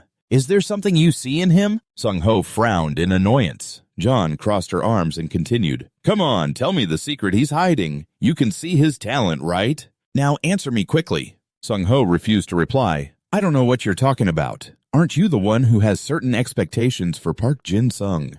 Why do you keep pushing? You won't tell me, just try. Then she playfully ran over to Jin-sung. If that's the case, I'll just ask him myself. An internship, huh? You heard us talking right. Just answer me. Jin-sung posed awkwardly, forcing a smile. Oh my, I think you're misunderstanding something. I'm just a junior high student, so no matter how charming you are, it's pointless. This move made the two of them look at you with blank stares. Sung-ho closed his eyes in frustration, then grabbed Jin-sung's collar, making him panic. What the heck, he just dragged me along. It seems like we're pretending to be clueless. That's enough. Let's start practicing the next thing. Jin-sung, terrified, cried for help. Wait, why are you so angry? Sol, help me. Sol, Miss Kim, Sol. Cut to the classroom. Okay. Attention please, teacher, Jiang Ho announced. Today we have a new student transferring in. Then he turned to the door and called, Come in. The person who stepped in confidently was none other than Zi Jeon. She stood tall and self-assured. Some students looked annoyed. Really a new student at this hour. Some praised her. Wow, she's so beautiful, Xijian asked the teacher. Excuse me, where should I sit? Teacher Jiang Ho looked around the class for a moment and replied, There's a spot at the back of Team 1, but introduce yourself first. After that, Zijian glanced down and spotted Jin. Sung, she exclaimed happily as she ran down. I want to be in Team 3. The teacher couldn't stop her in time. Wait a minute. Please let me sit with Team 3, Teacher Jiang Ho said. Right now, Team 3 doesn't have any space left. Jin Sung's classmate looked confused. He ran down, pointed at himself, and smiled. I want to sit there. Can you sit somewhere else? The classmate seemed a bit annoyed. Hello, second-year student of Class 1. Even if you suddenly say that, this is still my seat. She slammed her hand on the desk, then glared with a fierce smile. So aren't you going to sit somewhere else? The classmate quickly changed his expression. I'll sit somewhere else then. He even pulled the chair out to invite her. Zhejian turned back with a friendly smile. Thank you. Suddenly, a voice rang out, catching her attention. New student Byonji Yang displayed an annoyed expression. Who do you think you are to act like this? I'm in charge of Team 3. Let's start by telling us your name and... Is your rank higher than mine? Zhejian crossed her arms and smirked. I heard the highest rank is corporal for second-year students, and I'm a corporal. Then she waved her hand, calling out, Teacher, I'll sit here. Byonji Yang replied, I'm the captain of Team 3. Teacher Jang Ho felt dizzy.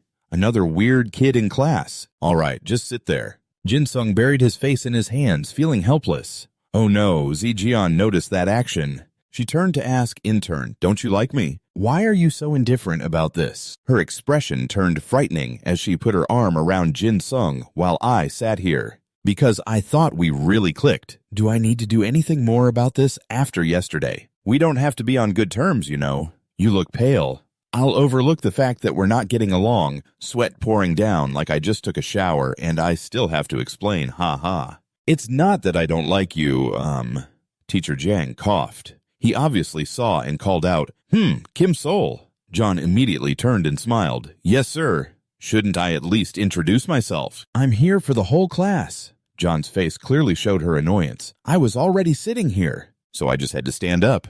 All right then, I'll just sit here and say it. Byunji Yang has been annoying and continues to raise her voice. Isn't it basic courtesy to stand in front of the class to introduce yourself? Why can't you give her a good face? I don't want to. Everyone can still hear me clearly, even if I'm standing here right. Byunji Yang, you really are something. Sejun quickly changed her face, smiling brightly as she introduced herself. Hello everyone, nice to meet you. I'm the new student Kim Sol, and I will be a part of Class 10 starting today. The classmates turned to whisper to each other. What's wrong with her? She's acting so rude. She must have behaved well at her old school. John continued, I'm an Edda, a spirit of the white jade. The friend who was talking suddenly froze. I don't like her because she seems so hot-headed. John, with absolute confidence, even though my family pushed me to transfer to this school. But I still hope we can all improve together. From now on, I look forward to your support. Both the teacher and students were left speechless, sneaking glances at her. What a white jade spirit from the Kim family. Really, is she serious? Teacher Jiang reminded, quiet down everyone. Even after that, the wave of excitement couldn't be stopped. Wow, I can't believe we have a white jade spirit in our class. Introducing the white jade spirit Ida, which is uniquely passed down from generation to generation.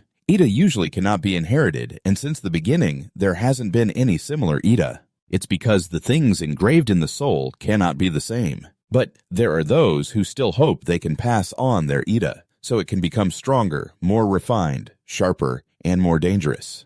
And there's a family that has successfully experimented. That's the Kim family of the royal house. Those from the Kim lineage have been forgotten by their own family and focused on education. An endless ideology and fighting through generations to protect their bloodline, they only have the option to connect with their own kind. All their children have white skin.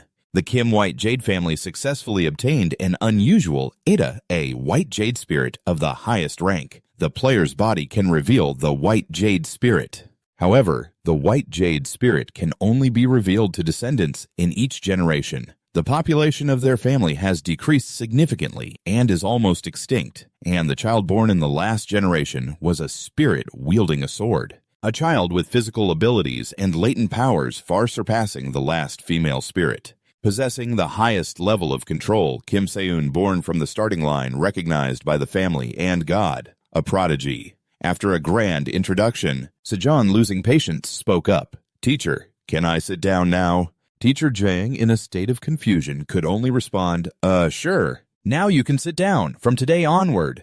Now you can sit down starting today. Corporal Kim Sol will become the vice team leader of Team 3. Seeing the whole class buzzing with chatter, the teacher had to keep banging on the board. Quiet down, please, just quiet down. Byunji Yang couldn't hold back and shouted out, but how can a new student become the vice leader? Teacher Jiang yelled, shut up. He could only swallow his frustration. Jin Sung then turned to John and said, wow, I guess you're pretty famous, huh? John confidently replied, of course, it's because I'm this stunning.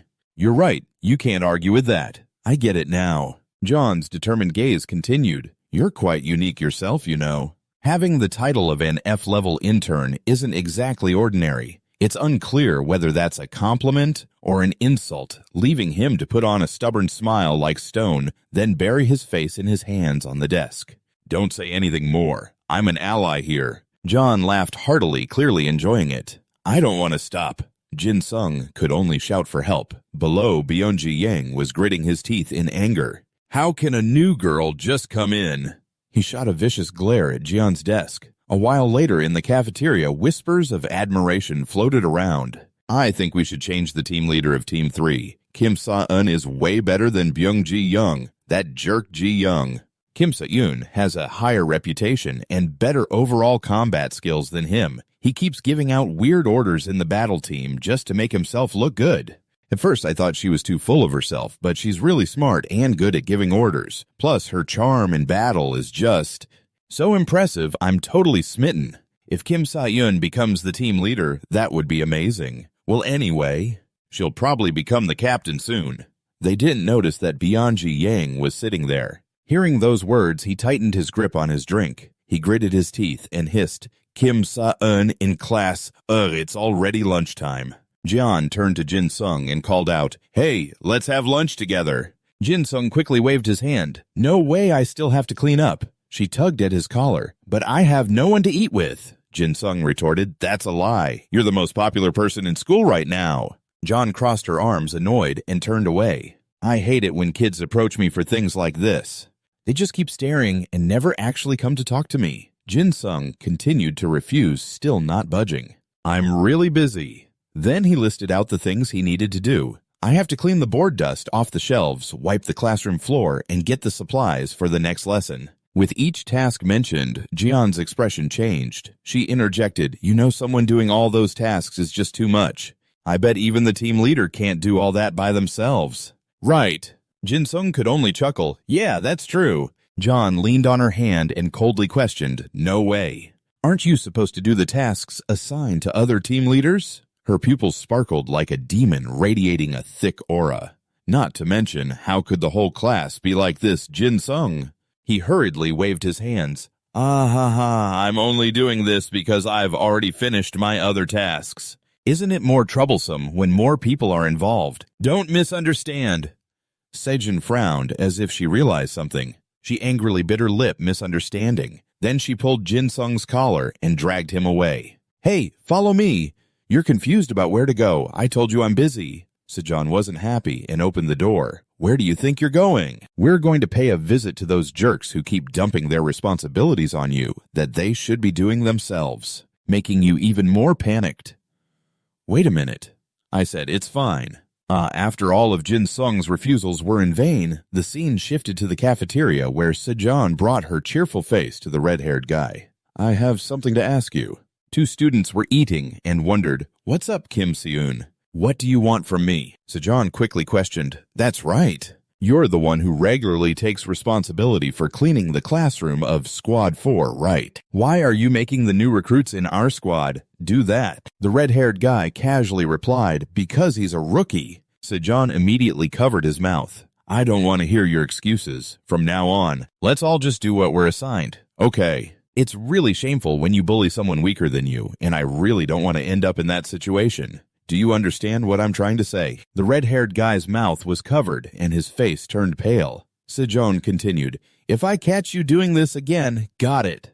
After saying that, she let go of her hand. The red-haired guy could only nod in fear. Yes, I understand. I'm sorry. Sejong turned to Jin Sung standing next to her. So I'm sorry to you too. He waved his hand and forced a smile. Ha ha. The red-haired guy immediately said, I'm sorry, rookie. Sejong then led Jin Sung away. Sorry for bothering you while you were eating. Now, rookie, let's move on to the next person. You hurriedly followed. Where are we going? Didn't we resolve everything already? Sejong, where do you think we're going? We're going to meet the homeroom teacher. This made you panic and shout, Wait, hold on.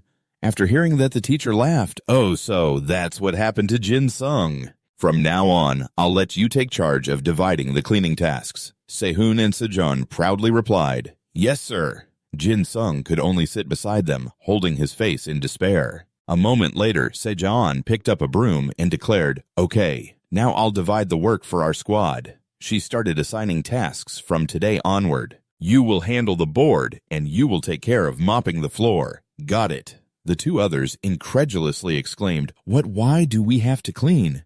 That jerk, right? Before they could finish, Sejong hit them with the broom handle. She radiated a fierce aura and questioned, Are you going against the orders of the person in charge?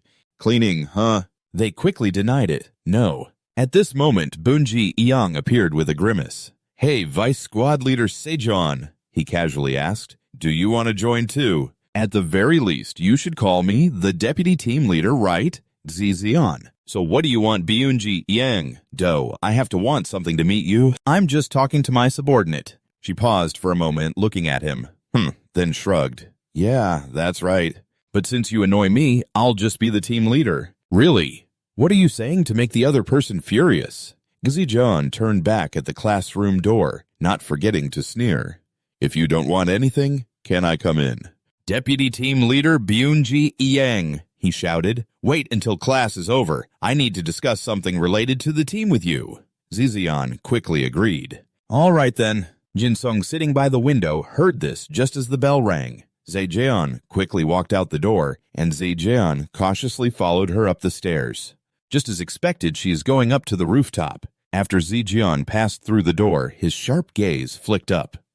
It seems like our team leader will be quite busy today." Jinsung followed behind and hid behind the door, then heard Zhejian ask, "So, what do you want to discuss with me?" The guy Byunji Young approached with a sly expression.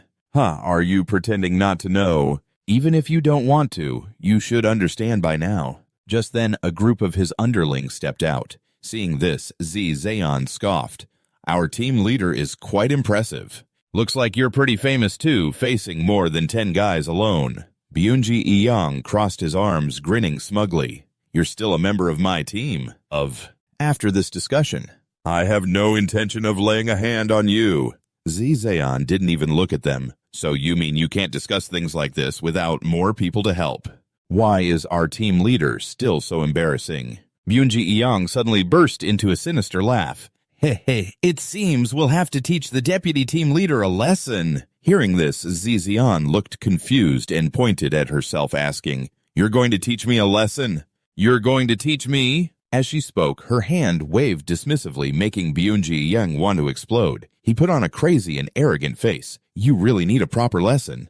I'll make you regret acting so arrogantly." Kim Se-hoon Sejong had a contemplative expression. "Is there a problem? Byunji Young area commanders should follow the orders of the sergeant." Hearing that, she smirked. "So, are you stronger or smarter than me?" Once again successful.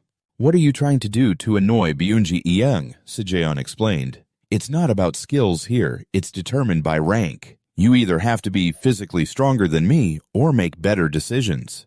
To be my superior, shouldn't you be better than me in at least one of those aspects?" "Right." As she spoke, she ran her fingers through her hair, looking quite cool. Byunji Young gritted his teeth, hissing, "This trash." Then he gave this order. "Everyone take out the EDA. Your name is quickly following along." Zhejian was quietly observing those individuals. There are a lot of close combat weapons here. These things don't have any special skill range at all. One is holding a hammer, another is carrying a stick. Byunji Young is grinning smugly at someone special like her. "These things look pretty pathetic, don't they?" Zhejian coldly retorted, "Not really. Aren't you the one who feels that way?" Byunji Young was talking nonsense. "Enough. They have 5 years of weapons and are about to charge at you, causing chaos with their skills on campus. They will be punished by security, especially with a high-level skill like yours. Just for that reason, you would also be punished." Seun was thinking about how these weaklings could use their skills freely without being detected. Byunji Young stood back, laughing wickedly. "Let's see the fun. I've gathered 15 kids like this." Kim Se-hoon's skill requires a blade to unleash its true power, but right now, she doesn't have that with her. So when comparing a character who can't use their skills properly with those trashy ones who can, the trash will win. He imagined a beautiful scenario, that Zhejian would be scared off by those little pests. Even she wouldn't be able to handle it. "With this many people, I'll make you regret arguing with me, you little goblin." He pointed at Zhejian, declaring. Zhejian was still deep in thought, as if pondering something. Then she exclaimed, "And Sung-ho is really famous in our school. Don't you think anything when you see in Sung-ho, gee." "Is." Byunji Young made a speechless face. "What nonsense are you spouting?" Zhejian continued to walk forward. "You know my skill name, right? Now the question is this. What is my overall combat ability?" Her steps were so strong that they created black smoke, causing the little pests to back away in fear. Byung-ji Young saw this and shouted, "It's all fake. Why are you all faltering in front of a faker without a sword? We have 15 people with skills. Don't be fooled. Charge in." Zijon sighed, exasperated with them. "You should have analyzed it like this in the battle team." Byung-ji Yang was furious, screaming, "This trash!" Zijon tapped her forehead and asked, "Have you forgotten what we learned in class? According to statistics, a person with the name A, according to her words, a horn began to grow. A can fight against 100 people under name A. A stream of power radiated around her. Goblin White. Jade skill name. A overall combat ability. B can be considered A. The user's body can manipulate the Goblin White Jade talent. Swordsmanship expert in intermediate swordsmanship will..." Zeon grinned from name A onward. "We are considered to possess overwhelming power. Originally, one person must know how to fight one against many to earn name A. Just consider my strength to be only half. Do you still have a chance to win?" The little pests began to tremble after hearing this. Holding weapons, they weren't so sure anymore. Byung-ji Yang loudly reminded them, "Why are you all faltering? She doesn't have any weapons for her skills." "Grab her, all of you, grab her." The boy shrank back, stammering, "Yeah." He reassured himself, "Kim Sol doesn't have weapons, we can do this." Shouting, he swung his weapon and jumped at Zijun, who calmly smiled before the attack. Just before the stick hit her forehead, she exclaimed, "I like your curiosity. But aren't you approaching this a bit too honestly?" Suddenly, the stick stopped right in front of her. The boy's face turned pale, unable to comprehend what was happening. John's car used its hand to block below, then tossed the stick aside and pushed him back, crashing into a few other guys, who fell flat on the ground. John then calmly said, "Gotcha." John's car jumped and moved away. She aimed at an unfortunate guy standing in front of her. One by one, they were knocked down to the ground. John stomped hard on each of them, surrounded by a bunch of rowdy boys. Having never experienced life, the boy collapsed. He tried to get up, lamenting how she was still so strong without a weapon.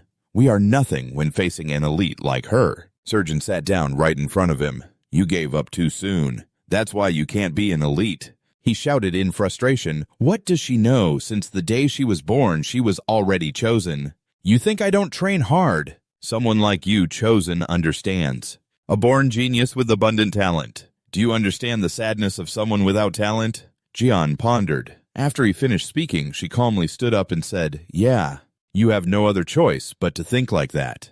But the problem is, when I started, my overall fighting ability was D." The boy was stunned and exclaimed, "What an elite, don't lie. No one in this country doesn't know about your family. If you want to play mind games, at least say something credible. It should be a bit believable. Who would believe someone like you has no talent?" John shrugged and replied with a smile, "I agree, an elite, but my overall fighting ability is only D. That's useless. I don't want to pick up a sword, but my talent wants me to. What can I do? I just have to accept it." The rowdy bunch stubbornly insisted they couldn't be lying. John coldly said, "You won't accept the efforts I've put in, but that doesn't change anything. The efforts I've put in are still being proven at this moment." The group of Beonji Eong seemed to go crazy and charged at her. "Shut up, shut up." Moments later, they all collapsed again. John stood among them and declared, "Even without a sword, you still aren't worthy to face me." Still on the rooftop, under the wary gaze of Bunji Eong-jeon, spoke, "It's just you left, Sergeant. Did you see me intentionally leave you behind?" He could only grit his teeth and curse. "I guess even if it's a trash can, it's still just trash." John sighed. "Sergeant, I can't use it to take care of you again." He was provoked. "Yeah, it won't help you. Come on and thank me, you little goblin." As he spoke, Beonji-young unleashed his power. Seeing this, John frowned, thinking, what kind of confidence is that? Is he still hiding a trump card? If that's the case. John suddenly rushed to attack. "You better tuck in your stomach. I just need to destroy it." Her fist aimed at his stomach, and Beonji-young wore a sinister, gleeful smile. "You've fallen into my trap, Kim Seun. I knew you'd avoid a punch to the face. You know you'll be punished if you do that punch. I'll use my face to take it. Imagine your surprised expression. If I try to get Kim Sol to punch one side of my face, at least she'll be suspended or even expelled. It's such a cheap price to play you like this. That's all his calculations. So cunning and dirty. But unfortunately, another hand suddenly appeared to block Jian's punch. That was none other than Jin Sung Ui. Too dangerous. The guy, Beyonji, glanced over and exclaimed, "Trash." Jin Sung looked at him with a smirk, his cute little nose. "You shouldn't be broken, Sergeant. In your hand, there's something that's shattered." Byunji Young spat out rotten, ignorant words, questioning, "How did you even get here, you piece of trash?" Jin Sung walked over and stepped hard on his hand. He even pretended to cry out, "Ouch! Did I step on you? Are you okay, Sergeant?" He flashed a harmless smile, checking on Byunji Young, who was shaking in pain. He looked up and questioned John. "Did you bring this trash here?" She pointed at Jin Sung. "Me? Why should I do that?" "He followed me." Jin Sung was unhappy about something, then turned away with tears streaming down his face. So sad. "No matter where I go, I'm not welcomed." Ugh. John was deep in thought, watching him. I need to handle this situation to change Baeonji Jang's impression. But from behind the rooftop door to here, he rushed here in a heartbeat, huh? He opened the door and dashed over, and stood between me and Baeonji Young. Before my punch could land, he completely blocked it. How could a guy with such low combat ability do that? At this moment, Jin Sung was looking off into the distance, exclaiming, "Oh no, the sun is about to set." John was still in doubt. "What exactly are you, Jin Sung?" Suddenly, her hand jerked up. She looked down at the black pieces on her hand. "What is this?" Plastic pieces. Then she spoke to Baeonji Young. "Sergeant, the sun is setting. Why don't we wrap this up and go home?" He was still hot-headed, shouting, "What do you think you are to call for an end?" Then he pointed randomly at the two of them. "You two are something. If I report to the teacher as Sergeant Jin Sung acted confused and weak." "Huh, what did I do wrong? I just protected you. You think I'm being a bit harsh, don't you?" John added, "Yeah, this rookie warrior here just protected your ugly face." "Stop your nonsense." Baeunji Iyang's expression turned smug. Who said that I recorded this just in case?" With the hidden camera footage, I won't let him finish. Jin Sung pointed down, asking, "Are you talking about that hidden camera?" He glanced over at what it was. Then he saw a small camera crushed in Jin Sung's hand. Earlier, he exclaimed, "Ah, it's a camera. I thought it was some kind of decoration. I saw you bring it up here." "Sorry, I thought something was stuck on the wall. I thought it was a shock absorber. I didn't think it was yours, Sergeant," Jin Sung said while scratching his head and smiling innocently. John kicked at the debris. "The camera is broken. Looks like your plan has gone up in smoke, huh? What I want to know most right now is..." Then she turned and grabbed Jin Sung by the collar, questioning the rookie. "Why did you block my punch?" He panicked and hurriedly explained, I helped you. Why are you treating me like this?" The little troublemakers had stood up and began to wonder, because an F rank could break a camera set up by an A rank. Was it skill or just luck? The two Sejin stopped their movements and then pulled Jin Sung toward that direction. "Hey, if you want to go somewhere, let me go first." The two guys looked at Sejun in confusion, saying loudly, "Don't whine. We're in the 10th grade. This is our internship." Jin Sung looked at Sejun, who had a very serious expression, advising him, "It's not too late. Think it through." Then he pulled Jin Sung along, saying, "Let's go." "Internship, huh? All right." Sehun admitted, "You really do look like Senior and Sung-ho." Sejun quickly retorted, "Nonsense! Who said I look like that pig-headed guy?" The two walked out, and the door slammed shut, leaving the losers behind, not knowing what to feel. Damn, the scene shifted to another space where screams for help echoed. Along with that, someone was holding a blood-stained knife, walking closer. "Please let me go. Don't come here." The image was terrifying. "You are a monster." After another splash of fresh blood stained the door red, "You and your uncle are the same." "No, that's not right. Is it, Uncle?" The young man smiled eerily, his face covered in blood, looking extremely frightening.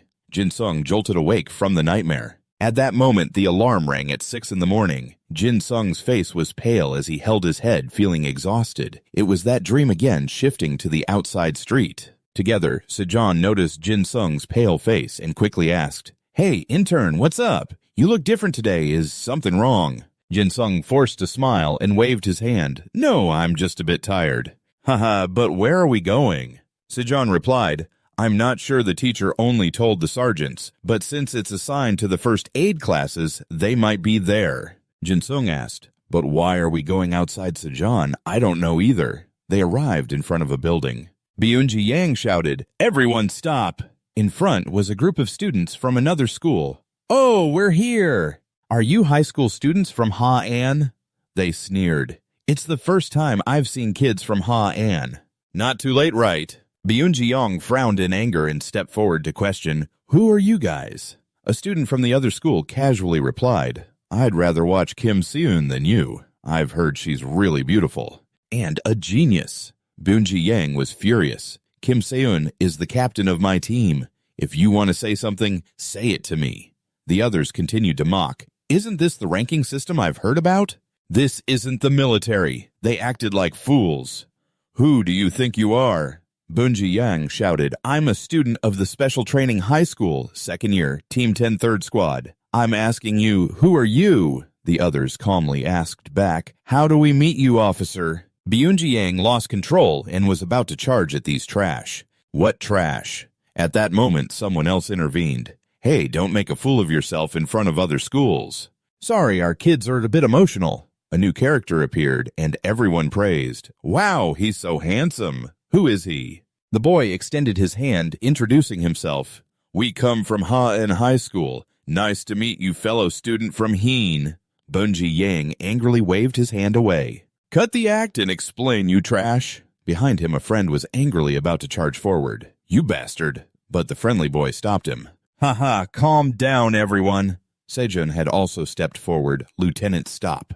"Haha, calm down, everyone." John stepped forward. "Lieutenant, stop right there. Don't you see our training scores dropping?" Then she turned to the other person and reminded them, "And you guys from SEO Jong, too." The boy's eyes lit up as he exclaimed, "Wow, are you Kim Sol?" "Nice to meet you. I'm Lee Seung-hoon," he said with a bright smile, reaching out to shake hands with her. Sejeon, deep in thought, looked down, then crossed her arms to refuse the handshake and asked back, "Our team is here to attend the first aid class. But why are the kids from SEO Jong here instead of them? Can you explain this?" Lisa, still smiling brightly, explained, "Ha ha, we're the first aid students you were looking for. We're from the second-year cello class at the high school. We're really looking forward to today." Later, everyone arrived at a place called Narabank. Voices filled the air, and we wondered why it was called a bank. We only heard about the class division with Cao Trung. I think both schools have a good relationship with this bank. It would be better to have a joint class between the two schools, and the bank looks pretty nice. Jin Sung kept observing around, commenting, "It looks like it was made just for us."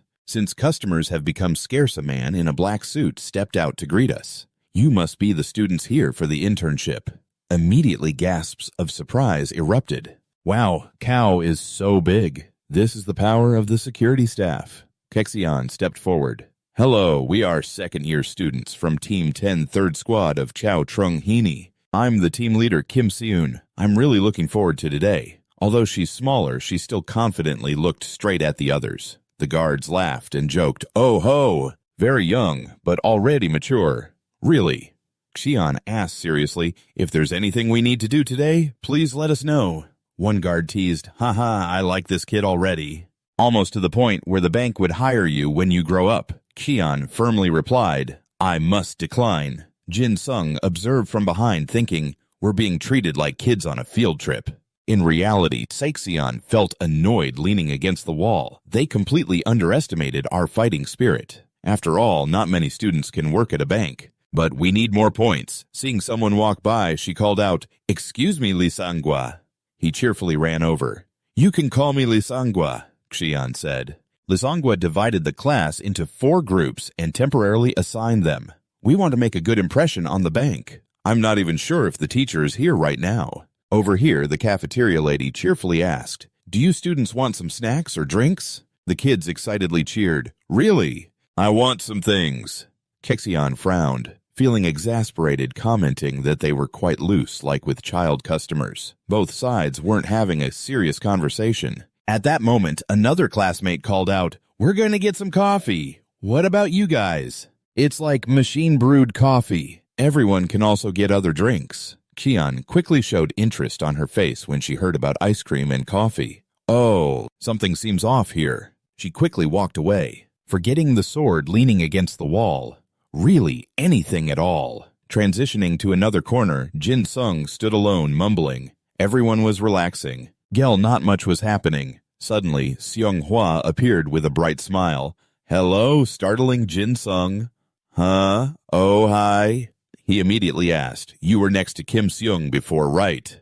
Jin Sung wondered to himself. I guess this is a student from Cao Trung SEO Zhongli Sangwa. How does he know I was next to Senior Kim Seun?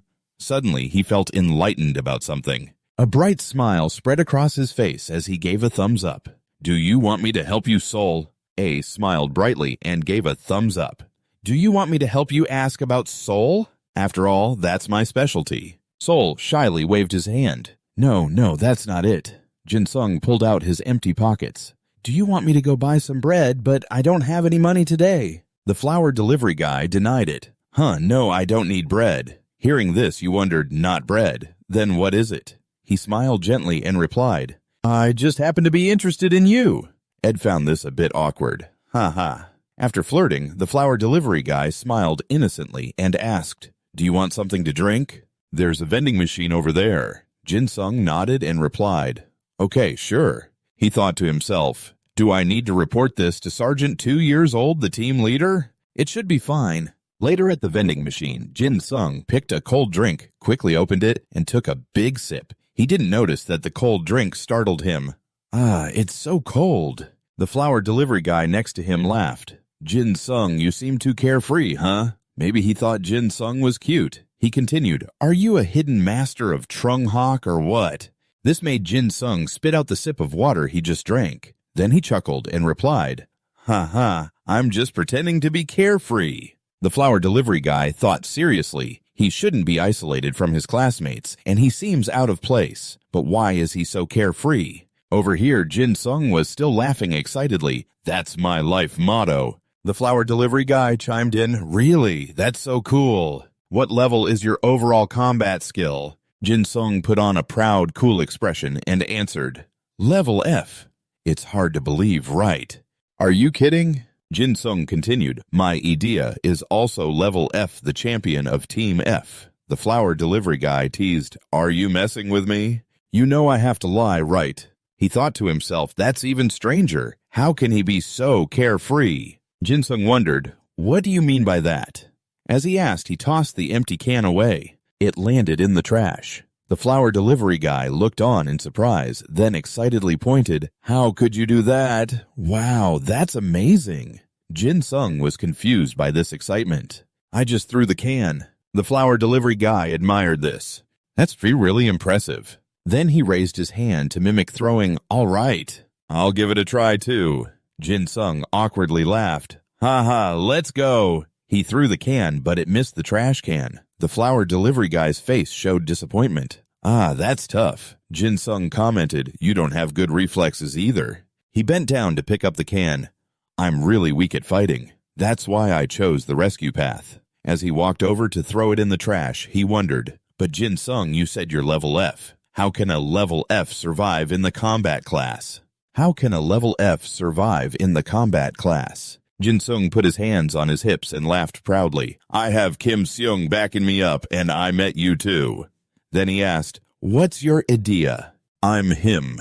He quickly summoned his idea. The information appeared. Hand turns into a sword. Idea, level C overall combat skill C, can transform hands into a sword. Jin Sung seriously commented, "Your Ida is really good. Isn't it true that there's so much potential for development? The flower vehicle can restore the arm to normal." Responding with a sad face, "I've heard those words so many times. It's like it never leveled up at all." Jin Sung thoughtfully looked at his arm, then asked, "You want to switch to the combat class, so you're curious about how I survived, right?" The flower vehicle scratched his head and shyly laughed. Yeah." Jin Sung then wore a dark expression and thoughtfully said, "Emergency care is much better. You can save people. I think that's way better than just an Ida who only knows how to fight." Hearing that, Kung Hwa felt a bit happier. Really?" Jin Sung bit his lip and replied, "Of course." He then patted the other person's shoulder to encourage them.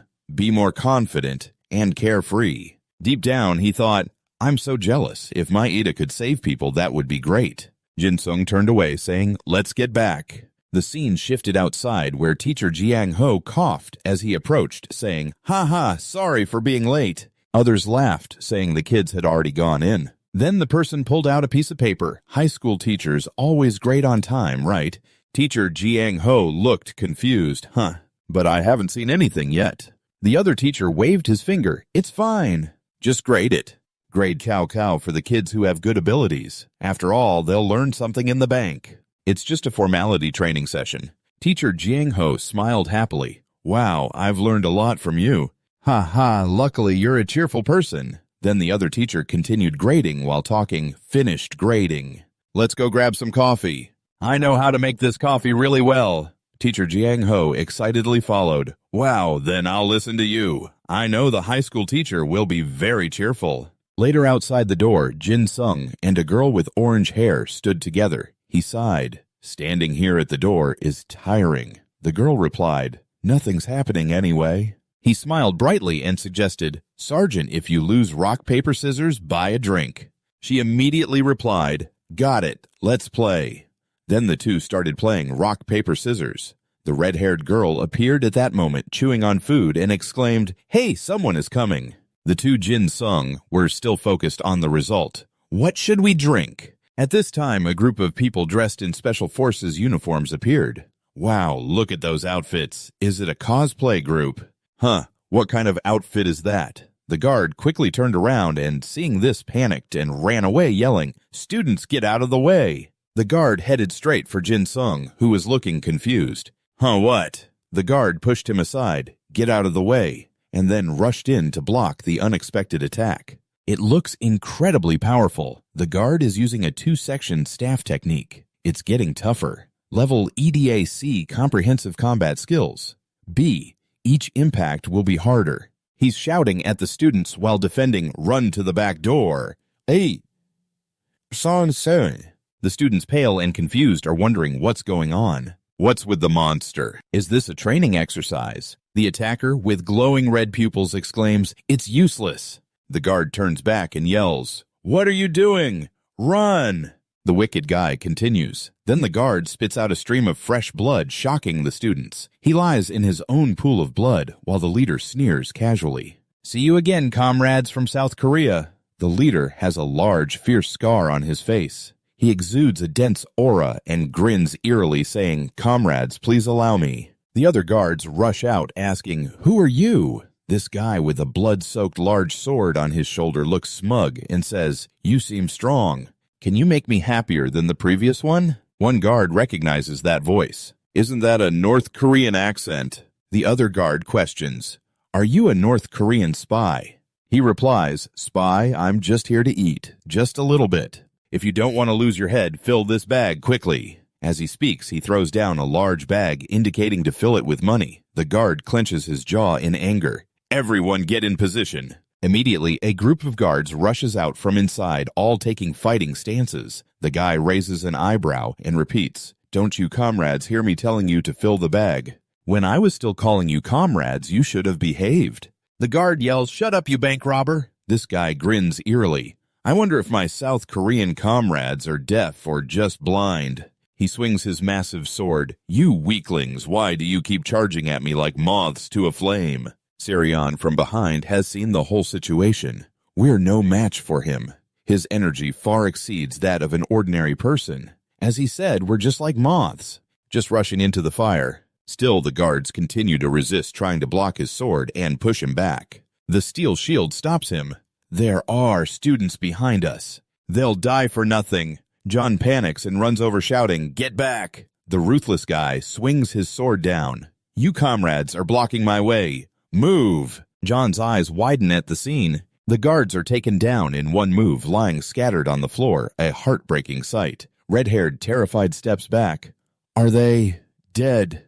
John stands frozen in shock. He took down a level B defense EDA with just one hit. That's a pretty strong EDA, but his attack pierced through it easily. The guy scoffs. Is that all you've got? You people are too obsessed with peace. Why are we stuck with these useless guards anyway? As he spoke, he ruthlessly slashed down at the corpses below. Zezeon commented on his comprehensive combat skills, saying he must be at least an A rank. Then she shouted for everyone to get their act together. She started pointing, guiding everyone to escape. The students quickly stood up, urging everyone to run to the tables. Just like that, a group of students rushed into the classroom. A North Korean guy watched and asked his comrades if they decided to become bank employees. Should I withdraw the waiting ticket from the machine? Zijian then continued to instruct everyone to summon Ida. From now on, the sergeants should lead their teams. At that moment, papers were flying all around. The guy still wore a cheerful smile and asked if he could take a little money. The red-haired guy held his head in despair under this pressure. How could this happen? Zijian stepped forward to reassure everyone. Don't lose hope. We have to hold on. Until the police or teachers find us, that North Korean guy kicked at the big bag. Come on, don't be so cold. Aren't we supposed to help each other out? Surgeon was extremely tense and worried. What should I do? I'm not sure I can take him on alone. The guys behind him look pretty strong too. In Jung continued, our bag is kind of similar, so we want to seek a bit of help. Every bank in South Korea is cold to customers. So what's your comrade's name? You seem like a brave person to stall for time. Zezeon replied to him, Kim Seun in Jung, smiling with delight at the bravery. So why don't you answer my question? What do you think I should do to get money from those bank employees? Xijun was calculating in his mind. I need to buy some time, even just a little. Then I responded to him, because you guys are robbing a bank in those outfits. So it seems you're not spies. Are you guys like a group of people escaping from North Korea? Your purpose isn't just for money, right? The guy laughed. You people keep calling each other spies. I guess I should introduce myself first. Zijian was taken aback. A criminal dares to reveal his identity. In Jung extended his hand in front of his comrades, proudly introducing, I don't know if you comrades have heard of us. We are the Disaster Brigade. Zijian's expression quickly became more serious as he exclaimed, Peste, unknown location, unknown history, unknown attire. No racial distinctions, no class distinctions, no rank distinctions. A terrorist group operating against humanity worldwide. Wherever they go, not even an ant can survive. They are a ruthless gang. The only feature is that no one survives Peste. The students hearing this name became even more panicked. Be best do they even have people in North Korea? In Jung continued to kick at the objects around him. I told you we are the Disaster Brigade. Why do you comrades call it Peste? You South Koreans have become too westernized. Anyway, now that you understand, hand over the money. Anyway, if you understand, then hand over the money. Some people want to surrender to the pest, just throw the money in. We just need to give everything to him. If we do that. Before the student could finish speaking, the Z-Zeon unleashed its power. In Jung looked surprisingly delighted. The Z-Zeon was entering battle mode. She stepped forward, trying to calm everyone down. Everyone stay calm. He never said he wouldn't harm us after I give him the money. In Jung's face was wild, and I understood. Sarion stood opposite him. Seems like you know my family. Then this should be easy, let's fight. Still, she felt very anxious. If his crew joins in, there would be no hope left. I have to trick him into a one-on-one fight. He seems to be the leader. This guy seemed to know her intentions and flashed a wicked smile. All right, you're smart. I'm sure you're wondering if I'm falling for your trick. Zijian shrugged. I'm just a student. You won't gang up on me, right? He snapped his fingers. All right, I like that courage. But it's not surprising if you come from a family of goblins. You must be crazy. Right. Zijian wasn't intimidated and challenged. You talk too much. So, are you going to fight me or not, terrorist? He glared playfully challenging. Then, In Jung slammed his sword down on the ground. He exclaimed with a wild expression, All right. I accept your challenge, goblin. In Jung raised his large sword stained with dark red. Come on, girl. Eon smirked disdainfully. You dare let me attack first. You must be really confident. She suddenly thought, good thing my challenge worked. Behind him was Peste, so she figured he couldn't go back on his word in front of his subordinates. If I defeat him, I can survive. Seon began to search behind her hair. I have to win to survive. But the more she searched, the more disappointed she became. Panic rose in her eyes as her hand kept searching. Seon thought, where's my sword? Kaeon quickly recalled the moment her sword was beside her. I put it down during the break. Why did I show that bad habit now? Standing behind the calm disaster, he said, shocking her. Girl, where are you looking? Immediately he jumped up and showcased his sword technique. If you don't attack, I'll go first. Kei-Eon gritted her teeth, enduring the sword strike, and thus she landed under a cloud of dust. The cracked wall pieces made Kei-Eon think, if I get hit just once more. Looking at the broken wall pieces, but thanks to that strike, she jumped up high, holding a large shard as a weapon. I've got something to use now. The guy's gaze was caught by that action.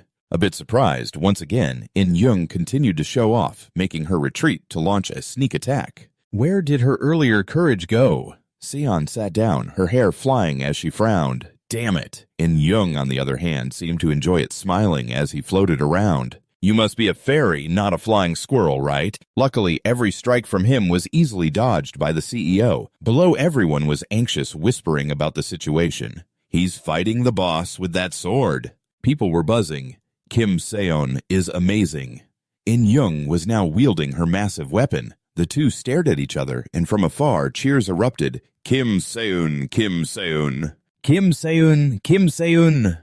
The shouts of her name gradually spread to the classroom. Jin-Sung saw this and immediately frowned, thinking, this isn't the time for that. What should I do now? Sung-hoon smiled with delight. Wow, now I see why he's so famous. He's fighting the boss of Peste. He stood beside Lee Seung-hoon, gently placing a hand on his shoulder. This situation is totally unbalanced. Jin-Sung approached and whispered to Seung-hoon, we need to run right now. After hearing this, he had to ask, run now, but which way? Jin-Sung grabbed Seung-hoon's shoulder while looking up at the ceiling. Getting up there is the best option. The storage closet under the table. Anywhere that makes it hard for them to find us. The confrontation continued with Seon still dodging In-Young's strikes.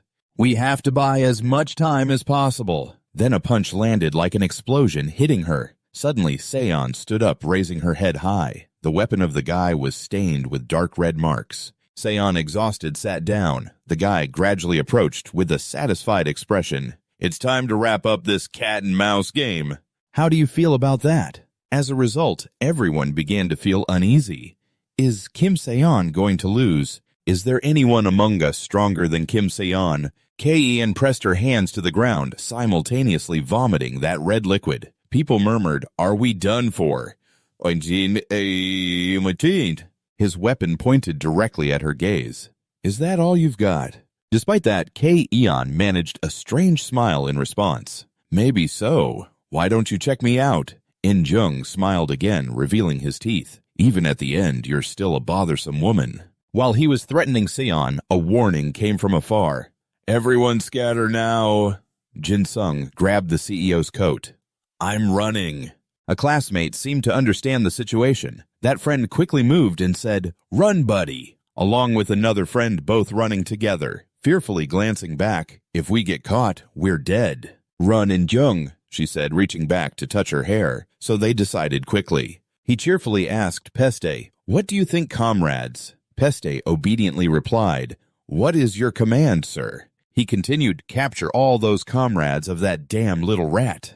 The disaster squad placed their hands on their foreheads. Understood, sir. As soon as he finished speaking, they hurriedly split up to search. Just consider that comrade different. But those stupid South Korean comrades didn't budge. While this fairy was buying time, where would they run to? Bester started moving up the stairs. They will eventually be caught. Seon's disappointed gaze was filled with worry. She thought he ordered his men to capture them. Isn't he planning to kill them? But soon, Seon stood firm, thinking she could buy some time. She placed the massive weapon on her shoulder while wearing a sinister smile. I like your toughness. You've proven to be a girl more useful than I am. So do you want to join me? Seon waved his hand in refusal. What the hell? No way. In-Young winked, but couldn't hide her anger. You should think this through. Women line up to be with me. Her face started to change. How can I trust a terrorist who robs banks without any evidence? The dark shadow suddenly appeared when he said, Oh, I forgot to introduce myself. In-Young gently introduced herself. I am Kim In-Jung. Hearing that Seon was taken aback. A red darkness enveloped the auditorium. The son of North Korea, Seon was skeptical about Kim In-Jung. The image of a leader giving a speech appeared. The greatest leader of North Korea. The greatest politician of North Korea. Then in Jung appeared the greatest military commander of North Korea, the most powerful being in North Korea, a true monster with those titles. He described it with a proud face, then made a request. I have a lot to worry about being the son at such a young age. I need a talented wife by my side. Kaeon cautiously spread her legs suddenly, thinking, no way. Why would Kim In-jung come to an event like this? Her legs began to tremble as In-jung approached her. Why are you suddenly backing away? This is why I usually don't reveal my name. Eon hesitated, chuckling in her speech. Isn't Kim In-jung supposed to be able to change the reward? It must be a lot since you're a world-famous criminal, right? She laughed again and glanced behind her. I could buy a signature pen for my friend with that reward money. After hearing that, In-jung unexpectedly laughed, raising her head to the ceiling. In this situation, you're still so bold. Then her gloomy and cold face rose again. He thought so. This is why they don't want me to come here. Isn't this what they are aiming for? Kaeon stepped back toward the door, keeping her distance from him, thinking, the bank robbery order has students inside. Doesn't that mean they want to exploit those students? I'm really wasting my time. In-jung once again tried to convince her eyes narrowed, looking down. The winning girl has been decided. Shouldn't you be obedient while I still enjoy you? Suddenly, a stick landed at her feet from behind. It's surprising that the winner was decided so early. The sword she made flew up high. I almost died trying to jump back here. He felt astonished and exclaimed, ah. Light appeared surrounding Sion, the sword she held in her hand. I still need to learn a lot. When the sword opened a blue light and a dragon appeared behind it. But to use my power properly, she smiled with delight as the sword extended. I need a sword. A panicked girl accidentally slipped and fell on the other side. Aggressively pulling her hand, he ordered, follow me. She helplessly screamed, please let me go. I said let me go. But they still aggressively captured her inside the men's restroom. 2 people managed to escape in time. Jin-sung observed scratching his head in confusion, thinking, it must be because this is a bank, that's why it's so clean. Zae-eung-hwa, worried and sweating, suggested to Jin-sung, should we go up higher? This is only the 5th floor, and the other kids are going even higher. You're tired, but don't worry, it'll be fine. Stay calm. Jin-sung waved his hand, trying to appear very optimistic. Let's just breathe for now. He looked even more anxious and asked Jin-sung, are you okay? Jin-sung was confused and didn't understand the question. Zae-eung-hwa recalled the terrifying scene that had just happened. If we get caught, we might end up like those security guards. He looked at Jin-sung in confusion, yet Jin-sung seemed completely fine. It's nothing. Zae-eung-hwa still tried to convince Jin-sung. After all, if we stay here, we'll get caught eventually. I don't know. Do you think we should hurry and run away? He kept suggesting going up higher. Kung-hwa felt more and more terrified. If it were Sion, she could resist for a while, but in the end, suddenly Jin-sung seemed contemplative and emphasized pushing Kung-hwa's hand away. Running away won't help. He tried to reassure him, we have to fight. Zae-eung-hwa stepped back, suddenly frightened. What was he feeling? He felt scared and worried. Can't you see those security guards over there? Even trained adults can't handle them. What do you think we, with our names C and F, can do against them? But maybe Sung Jin has realized the problem. Lee Seo Hwa, do you think those souls have names? He strongly opposed. What are you talking about? Jin Sung had his own reasons. Earlier, I happened to overhear you hiding behind the door, hearing important news that Kim Seon's fighting ability was once a name D when she was young. But now she's a name A. Jin Sung recognized an important rule. Don't you think Ida can't be a supreme standard to judge people? There's nothing to be sad about regarding your name. Kung-hwa was still in a daze. The elevator door had opened, and he gradually understood his face, pale, sweating, and trembling. Realizing Jin Sung's reason for bringing this up now was because the footsteps of that person were getting closer. Zae-eung-hwa began to panic, trying to find a way. I think they've arrived. What do we do now? We have to hide. Jin Sung's voice echoed out of the restroom. Lead Zae-eung-hwa, you've got a good Ida. You're much better than me. If you put your all into it, you could add all kinds of improvements. Awesome! He tried to stop him, thinking they would find us.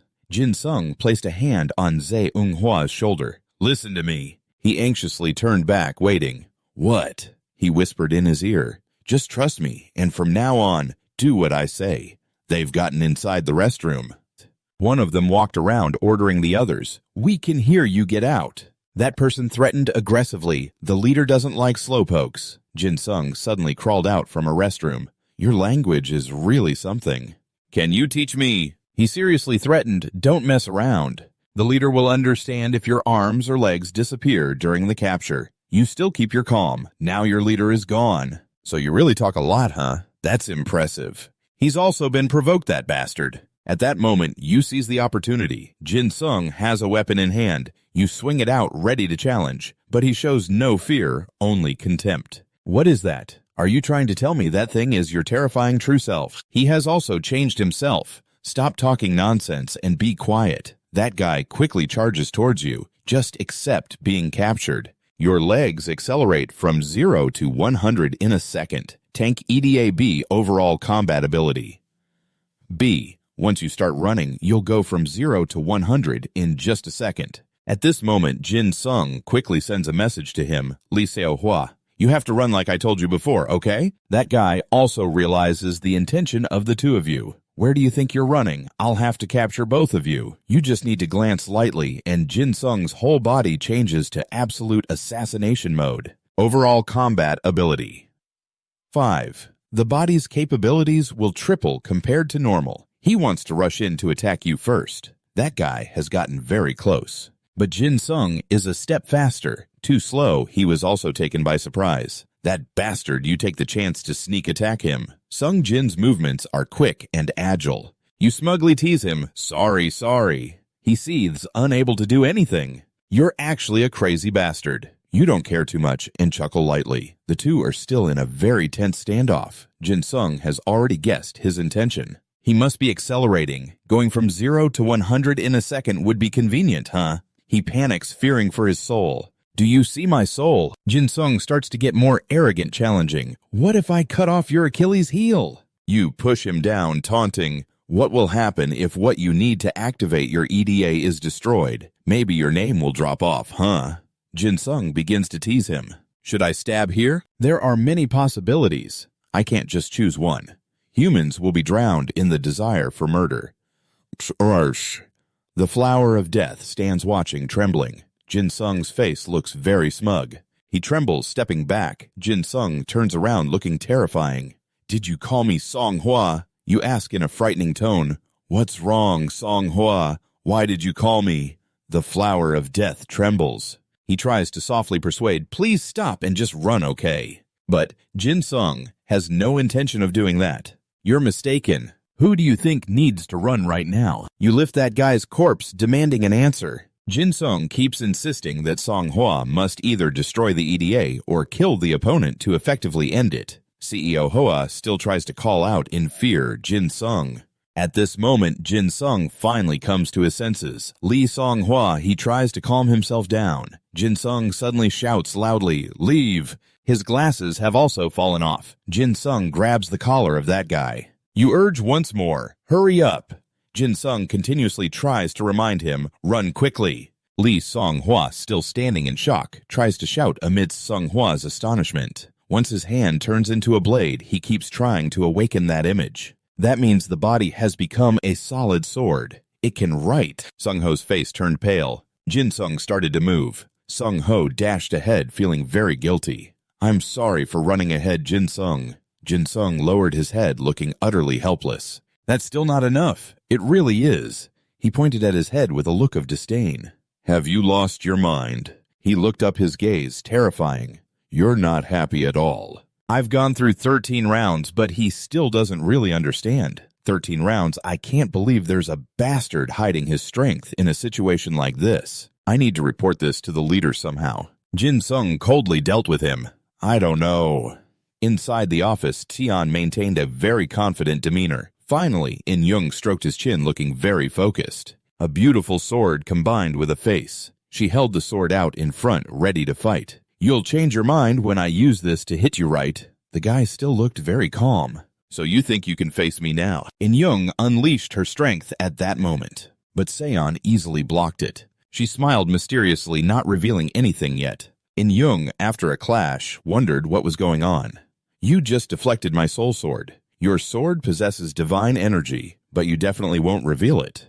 What do I know about your Ida? You think that ridiculous attack of yours isn't due to strength, but because of the influence of Ida, the guy was still quietly analyzing. She should cut along the sword if it's hard to use. In Young nodded, glancing over and commenting, "That's quite an unusual sword." That sword could actually be the weakness of the soul sword. Sion considered that normal. Everyone says I have the potential to have my treasures stolen.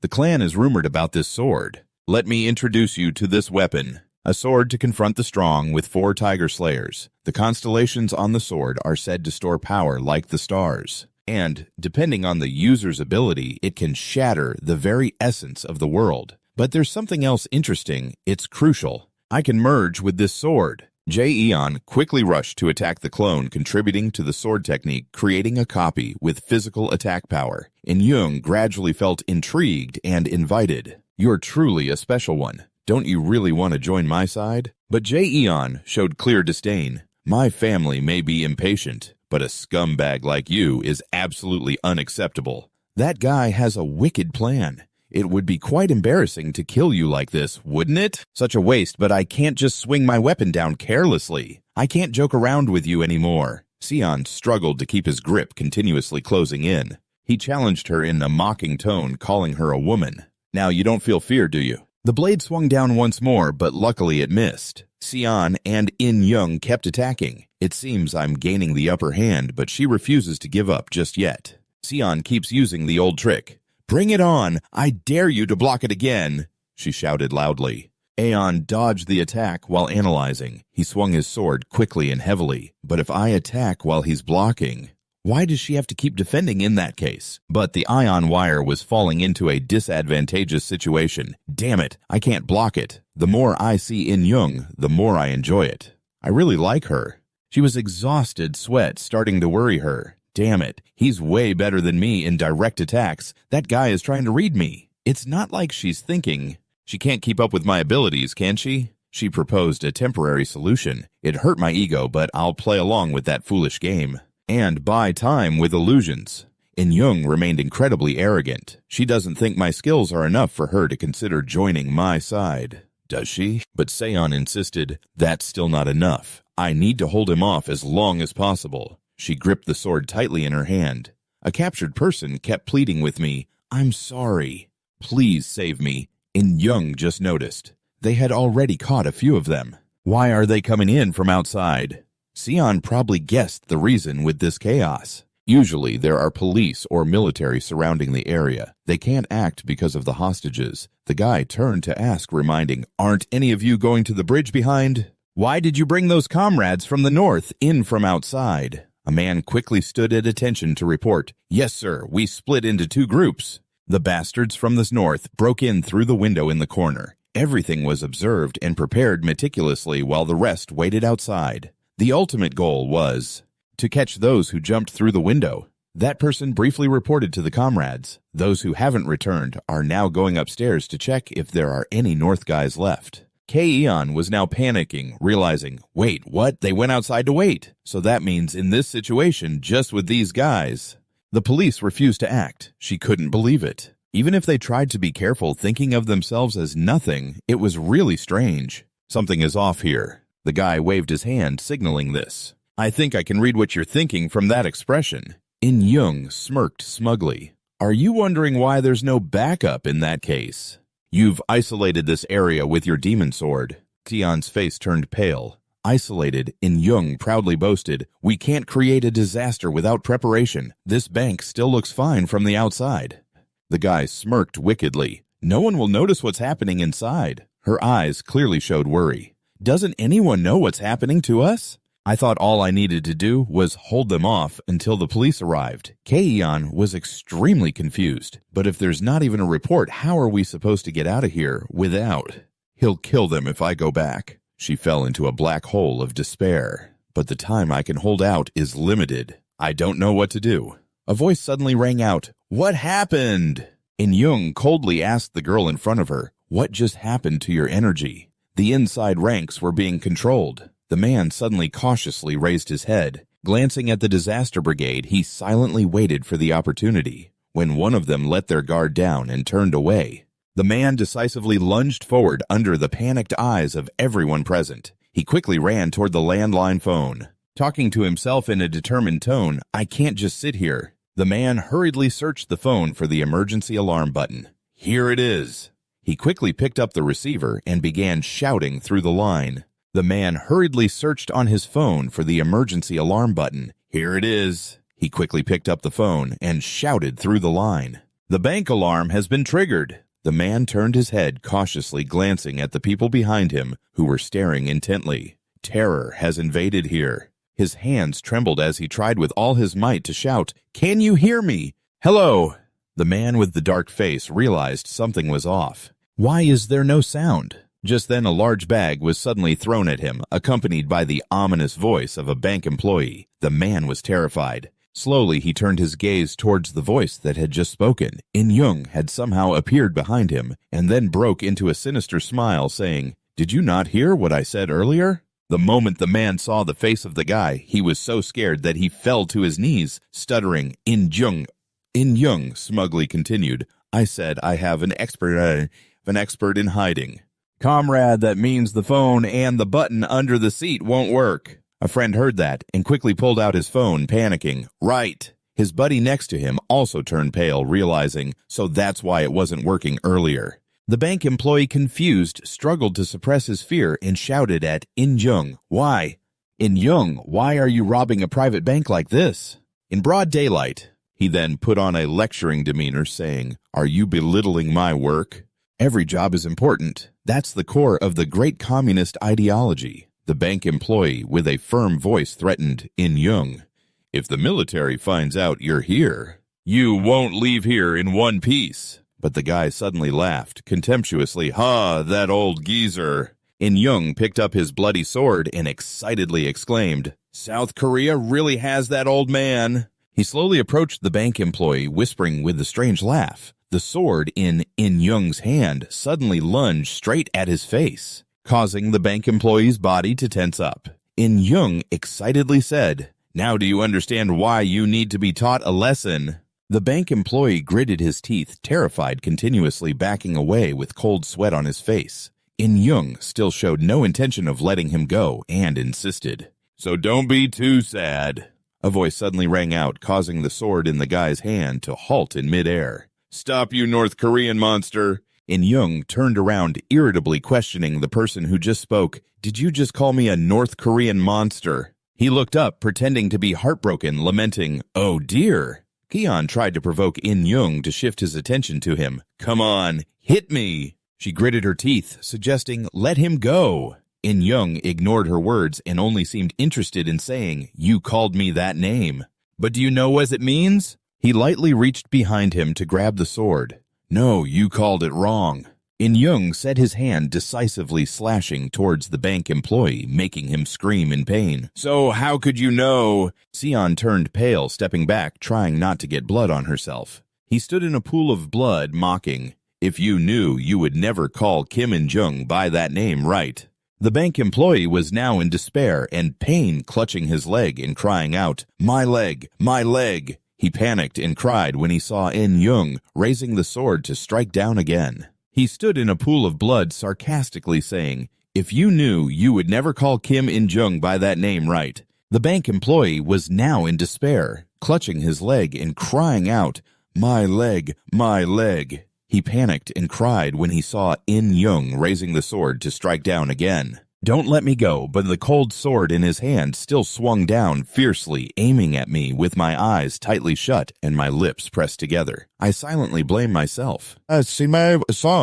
Just as the banker's head barely flew past the skill gap was too great. I could buy some time, but I couldn't protect the others. Eon tightly gripped the sword in his hand, glaring at the scene before him. The bloody blade of In-young was raised again, accompanied by the grim voice of its owner. "Because you want me to hit you," he said confidently. "I'll cut off all your arms and legs, then pack you away in a bag." In-young smugly added that she should feel honored. Just then, a hand suddenly pushed the door open from outside. Everyone turned their heads sharply, alertly looking in that direction. Zeung-hwa, flustered, quickly raised both hands and said, "I don't want to be noticed like this." In-jung observed him and then irritably questioned, "Who are you, comrade?" Zeonghua forced a smile and said, "Hello."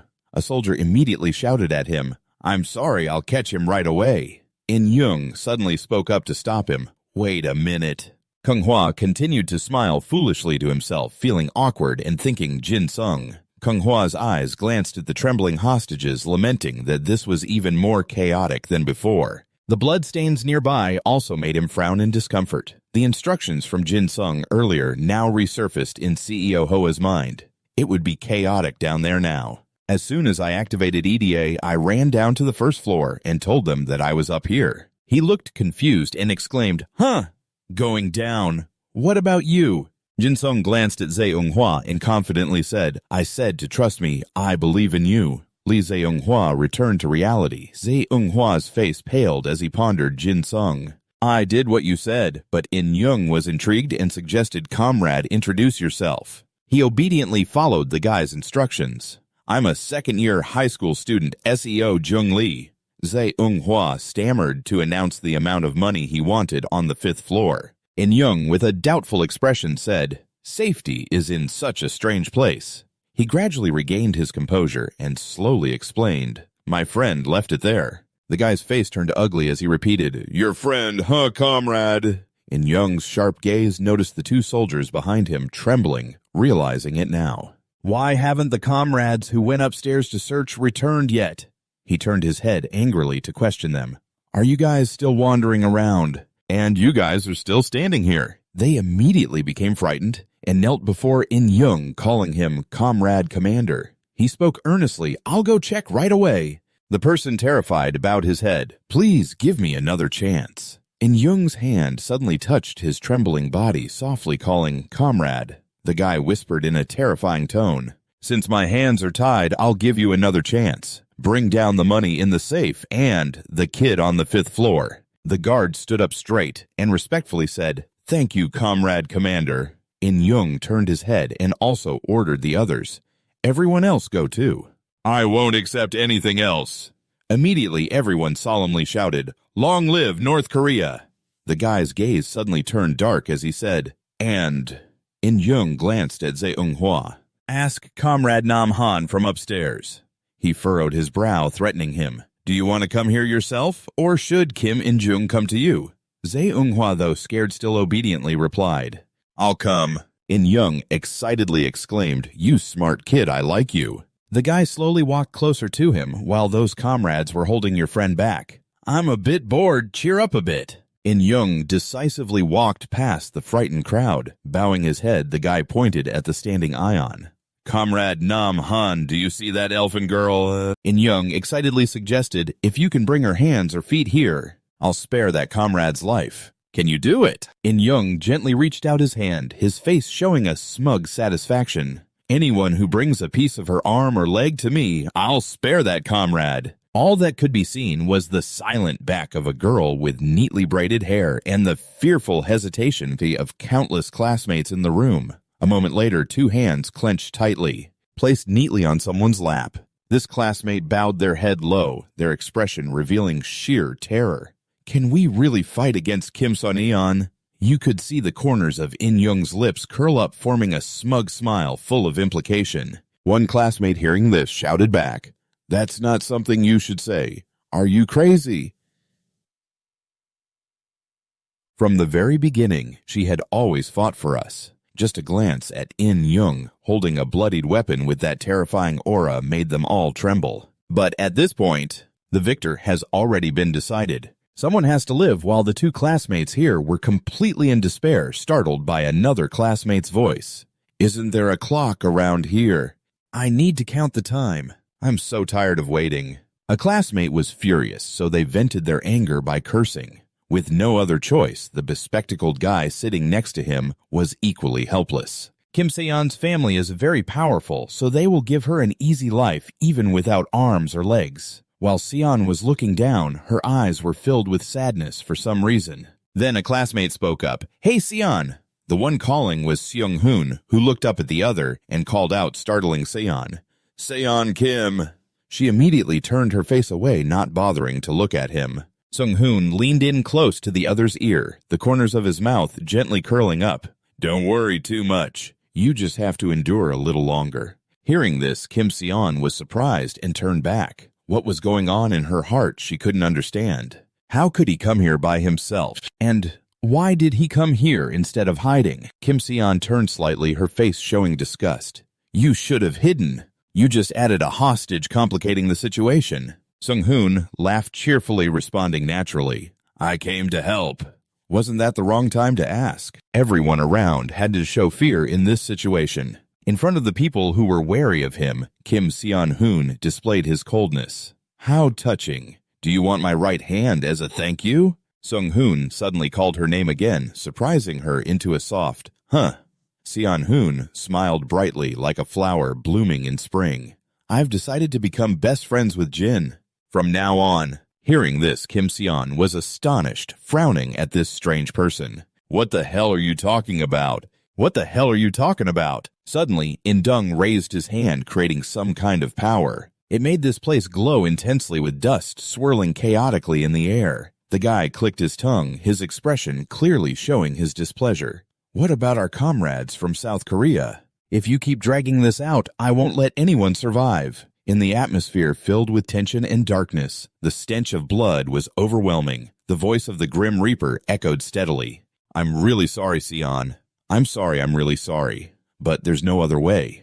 In-dung looked very serious. Those who listened and witnessed were sweating profusely. Anxiety and extreme fear appeared on their faces. In-dung slightly curled his lips, forming an overly confident smile towards the handsome comrade over there. "Are you on her side?" Hearing this, the Grim Reaper awkwardly scratched his head and replied, "I think so." The guy's smug smile grew even wider upon hearing that. "Not bad," In-dung said, pointing at the group behind who were huddled together in a corner. "So I'll take one of your arms and 2 of your legs in exchange for the lives of as many comrades as possible." "Now 10 people can survive." Everyone gasped in horror. Some were crying quietly. The Grim Reaper turned to Kim Se-yeon, chuckling awkwardly. "Isn't this crazy, Se-yeon? You will protect us, right?" It was then that Kim Se-yeon cautiously spoke up. "Oh, North Korean puppet." In-dung clicked his tongue, lamenting that woman.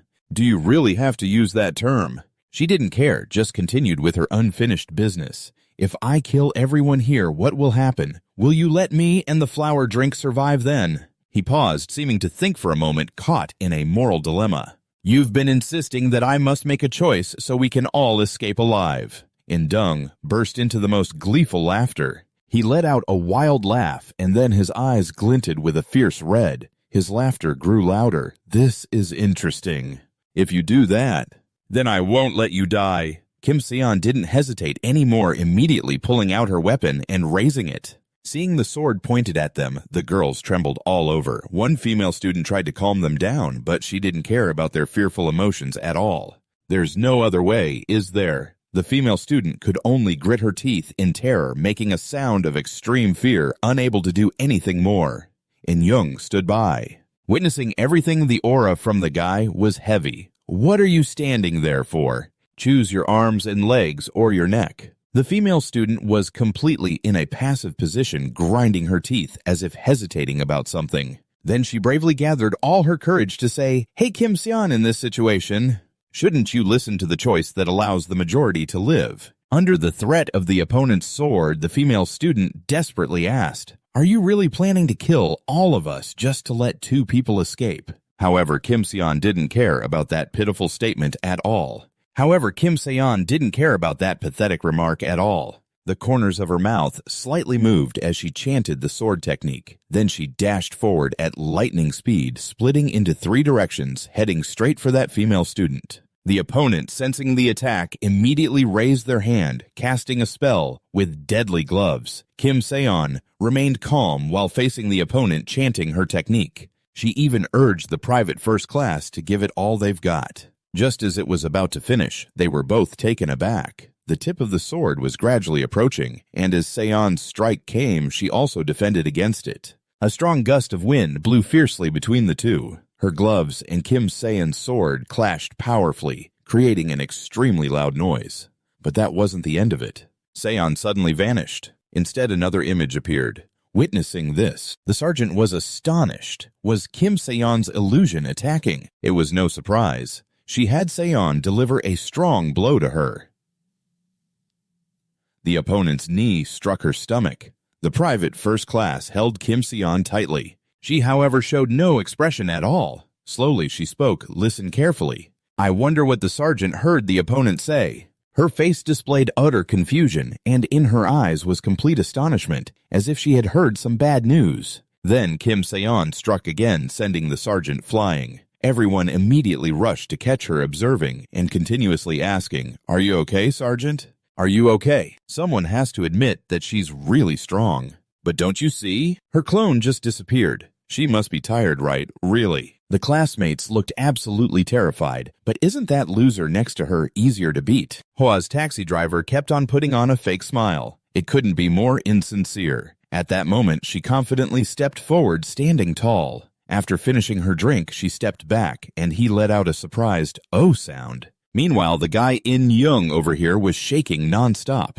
He was laughing maniacally. Good, because in a situation like this, it made In Young think it was just a game, and he laughed with delight. It was so entertaining hitting himself. Everyone saw him like that, but there wasn't a single smile on his face. On the contrary, he looked scared. Seon remained calm, his expression more composed than ever. As he spoke, In Young unleashed a terrifying power in his hands, killing himself. Just as he was about to strike, a soda can was thrown at him by someone. The can was crushed. It landed right in front of In Young. This action made him furious, his eyes piercing as he glared at whatever the hell that was.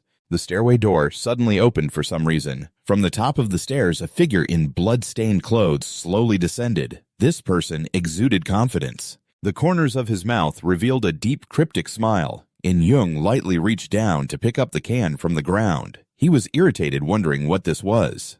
Hwa stood behind him, gasping and covering her mouth, thinking to herself that can made In Young suddenly agitated, throwing it straight at the door, shouting, "What is this?" But he immediately calmed down quietly, saying, "I got too excited." "The guy who just came down seems to be the one you mentioned," In Young said proudly. But just as he finished, Jin Sung suddenly unleashed a series of rapid attacks. Aimed at him. "First, I'll cut off an arm." In Young quickly covered his nose with his hand and dodged those strikes. That guy shouted angrily, "You bastard!" In Young yelled out, "You threw it away to tell me to stop, huh? You think throwing this away will stop me, Kim?" In Jung's words suddenly fell silent as he saw the blood on the shoes tossed on the ground. "This is from the comrades of the Disaster Brigade." The sound of footsteps echoed ominously from the darkness, making In Young furrow his brow in discomfort, wondering, what the hell is going on here? His body immediately went into a ready stance, raising his sword high. "You think you can look down on Kim In Jung?" In Young charged forward like a roaring tiger. The sword strike he unleashed kicked up dust and debris, and the noise from above intensified violently. Everyone on the lower floor turned pale, panicking, not knowing what to do. The CEO quickly seized the opportunity, shouting, "Get up, you little demon!" But before he could rise, a chunk of concrete from the ceiling suddenly collapsed. It crushed Seon and those below. She was exhausted, but still tried her best to support and protect everyone around her, standing firm in front of them all. After a moment, her hands began to tremble, but Seon gritted her teeth and held on. In Young, seeing this scene, spoke up with interest. "Wow, this girl is really strong. Stay still for a moment. I need to get to my comrade." Seon frowned, calling out the name of the North Korean guy. Jung coldly glanced at them, threatening the South Korean comrades. "If just one person steps out that door, I will kill everyone." Outside the building, "My comrades are already waiting, so don't think about doing anything foolish." Everyone immediately turned pale at his threat. In Young suddenly smiled wickedly, offering them a suggestion. "Besides, now isn't the time for weak teammates. You could also take the girl demon's limbs away." Tion panicked at In Young's malicious and sinister words. After saying that, he turned and left, not forgetting to leave behind a provocation for everyone. "Think carefully about this." She suddenly laughed sarcastically, saying, "In Young, you think I'll just stand here waiting?" He laughed, speaking with a tone of triumph and disdain. "This girl. If you can, then go ahead and lift that ceiling right now. I'll be back in a bit. You all take care of each other." Just as In Young finished speaking, his figure shot up, leaping to the upper floor through the hole. The concrete ceiling fell, leaving Keion still struggling, trying to hold up the heavy slab. She struggled to warn everyone, "I don't know how long I can hold this. If you don't want to be crushed, you all need to get out from under this ceiling." Kung Hua agreed with Sion's thoughts. He quickly shouted, "Yes, first, keep everyone safe under this ceiling." Someone suddenly spoke up, "Wait, if we go out now, that girl will be free to move." Others immediately chimed in, "Do you want to see us get crushed?" A few people began to panic, rushing towards Hyun, despite Kung Hwa's efforts to stop them. "Hey, get away! She wanted to kill us earlier. You know what to do to keep us alive." He shouted in frustration at everyone, sincerely explaining, "Don't you see Kim Sejun rushing to save everyone? Does he really look like he would kill us? If we all break this ceiling and rush out the door at the same time, even if there are enemies out there, then there's no way to save more people than this." Even my red-haired classmate questioned the taxi driver, leaving him speechless if he heard the noise. What if Kim In-young comes back? At that moment, the sergeant suddenly woke up, dragging her injured body towards the crowd, saying, "Wait, Kim Si-zeon." As soon as she saw her, he shouted. Even though sweat was dripping down his face, a squad leader at that moment elsewhere, Jin Sung, turned his head to glance at the newcomer with interest. "You just got here." "Hello, uncle." The guy furrowed his brow and questioned, "You only have your comrade." In-young pointed at the devastated scene around and asked who caused this disaster. Jin-sung comfortably admitted with an excited and satisfied tone, "They each took their turns, so I've been happy for a long time." He laughed loudly like a madman with a dazed expression. If we had all gone in at once, the battle would have ended right then. So what's left to be happy about? In-young laughed excitedly. "The fairy girl downstairs surprised me enough already. This damn name is a monster that surprises us even more." Jin-sung's hand still casually ran over the sharp knife stained with fresh blood as he spoke again. "After observing your every move, it seems you really enjoy killing, huh? That bastard. Do you want to work under Kim In-jung? If you join the disaster brigade, I'll let you do whatever you want." Hearing this, Jin-sung narrowed his eyes. Seriously considering, In-young excitedly said, "No, think about it." He suddenly opened his eyes wide, revealing a sinister face, laughing loudly. "That's right. But I'm sure you'll like this trick." A whirlwind and wind immediately surged up. Jin Sung nimbly ran around him continuously, leaving In-jung unable to react. He slowly calmed himself down, frustrated, and shouted loudly, "Do you really have to be like a bunch of bugs?" The angrier In-jung got, the more excited he became, laughing even more. "This is interesting." The guy slowed down his actions, noticing In-young's figure rushing towards him. I thought to myself, it's moving into the range of the great sword. In-jung confidently thought, then I'll definitely see an opening. He firmly grasped the sword. Then In-jung quickly seized the opportunity and swung it down hard. "Hold on a second." But Jin-sung quickly flew away, and the guy was completely unaware, still feeling pleased inside. What about this? In-jung suddenly sensed something. He turned his head back, realizing his intentions had been discovered. He poured all his strength into the sword, smugly thinking, "Doesn't Kim In-jung's name mean 1,000-pound sword?" The reason In-jung was so confident was that this was the great sword chosen from thousands of weapons in the country. It was made from super materials, so this spinning move could absolutely not be stopped. The guy pulled the sword from the ground, aiming it straight at Jin Sung. From this angle, this strike was definitely a one-hit kill. In-jung crouched down, smugly waiting. As you shot towards him, Jin Sung flashed his crooked smile, excitedly exclaiming, "Wow, this guy knows how to strategize." His words immediately left the guy dumbfounded. What the? Before he could comprehend, Jin Sung plunged straight into In-jung's massive sword. He was so thrilled he flipped in the air, shouting, "Why is your sword so long?" Jin Sung landed perfectly and then exclaimed, "This is so interesting. How did you do that? How is it so long?" In-jung's face darkened as he loosened his grip on the sword. "Is it even possible to dodge that attack?" "Not a chance, you bastard." The guy, shocked, pressed him, "Can you see my sword?" Right in front of Jin Sung was a system panel detailing the guy's information. This was a legendary sword chosen from thousands of weapons across the country made from super materials. So this spinning strike was absolutely unstoppable. He nodded, puzzled, and asked, "How can there be so many quotes?" Another notification popped up. Sword rank A+++, overall combat power S Enhancement coercion rate 67%. Jin Sung was baffled. What does enhancement coercion rate mean? How did you do that? The final notification from the system revealed the true name of In Young, the form of the legendary sword reflecting the owner's soul. When the sword technique is pushed to the limit, it can't be stopped. The guy grumbled to himself, almost succeeding. If he couldn't read that bastard's name, what was it? Jin Sung grinned widely, excited to introduce himself. I'm Park Jin Sung. That's me. In Young looked at him with interest and then asked, All right, Park Jin Sung, you've got a good eye. How can you see my sword? You've got some real power. If you want to join the Disaster Brigade, Jin Sung suddenly interrupted, cutting off what In Jung was about to say. You seem like the strongest person I've encountered. So far, at least. The guy, confused, questioned him. What are you suddenly talking about? You want to become a member of the Disaster Brigade, right? Jin Sung replied seriously, I only see weaknesses. In Jung asked back, puzzled, What do you mean by that?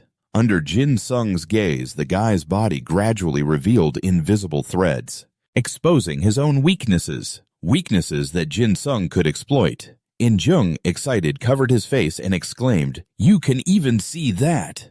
That's really something to crave for. Jin Sung Smug raised his sword, but it felt a bit excessive, since just one weakness would be enough to take him down. The guy, annoyed, laughed with a tone of disdain. Are you refusing to cooperate? What a pity! I'll make you wish you were half alive. Then I'll take you to the commander. At least I need to get those special eyes. Jin Sung's figure immediately lunged at In Young, who also jumped straight towards him. The two, with immense power, mixed with a bit of personality, had begun to face off, creating a clash that shook everything. A cheerful voice echoed softly in the desolate scene. All right, Ji-Rang comfortably propped his feet up on the desk in front of him. Then he leaned back and sighed.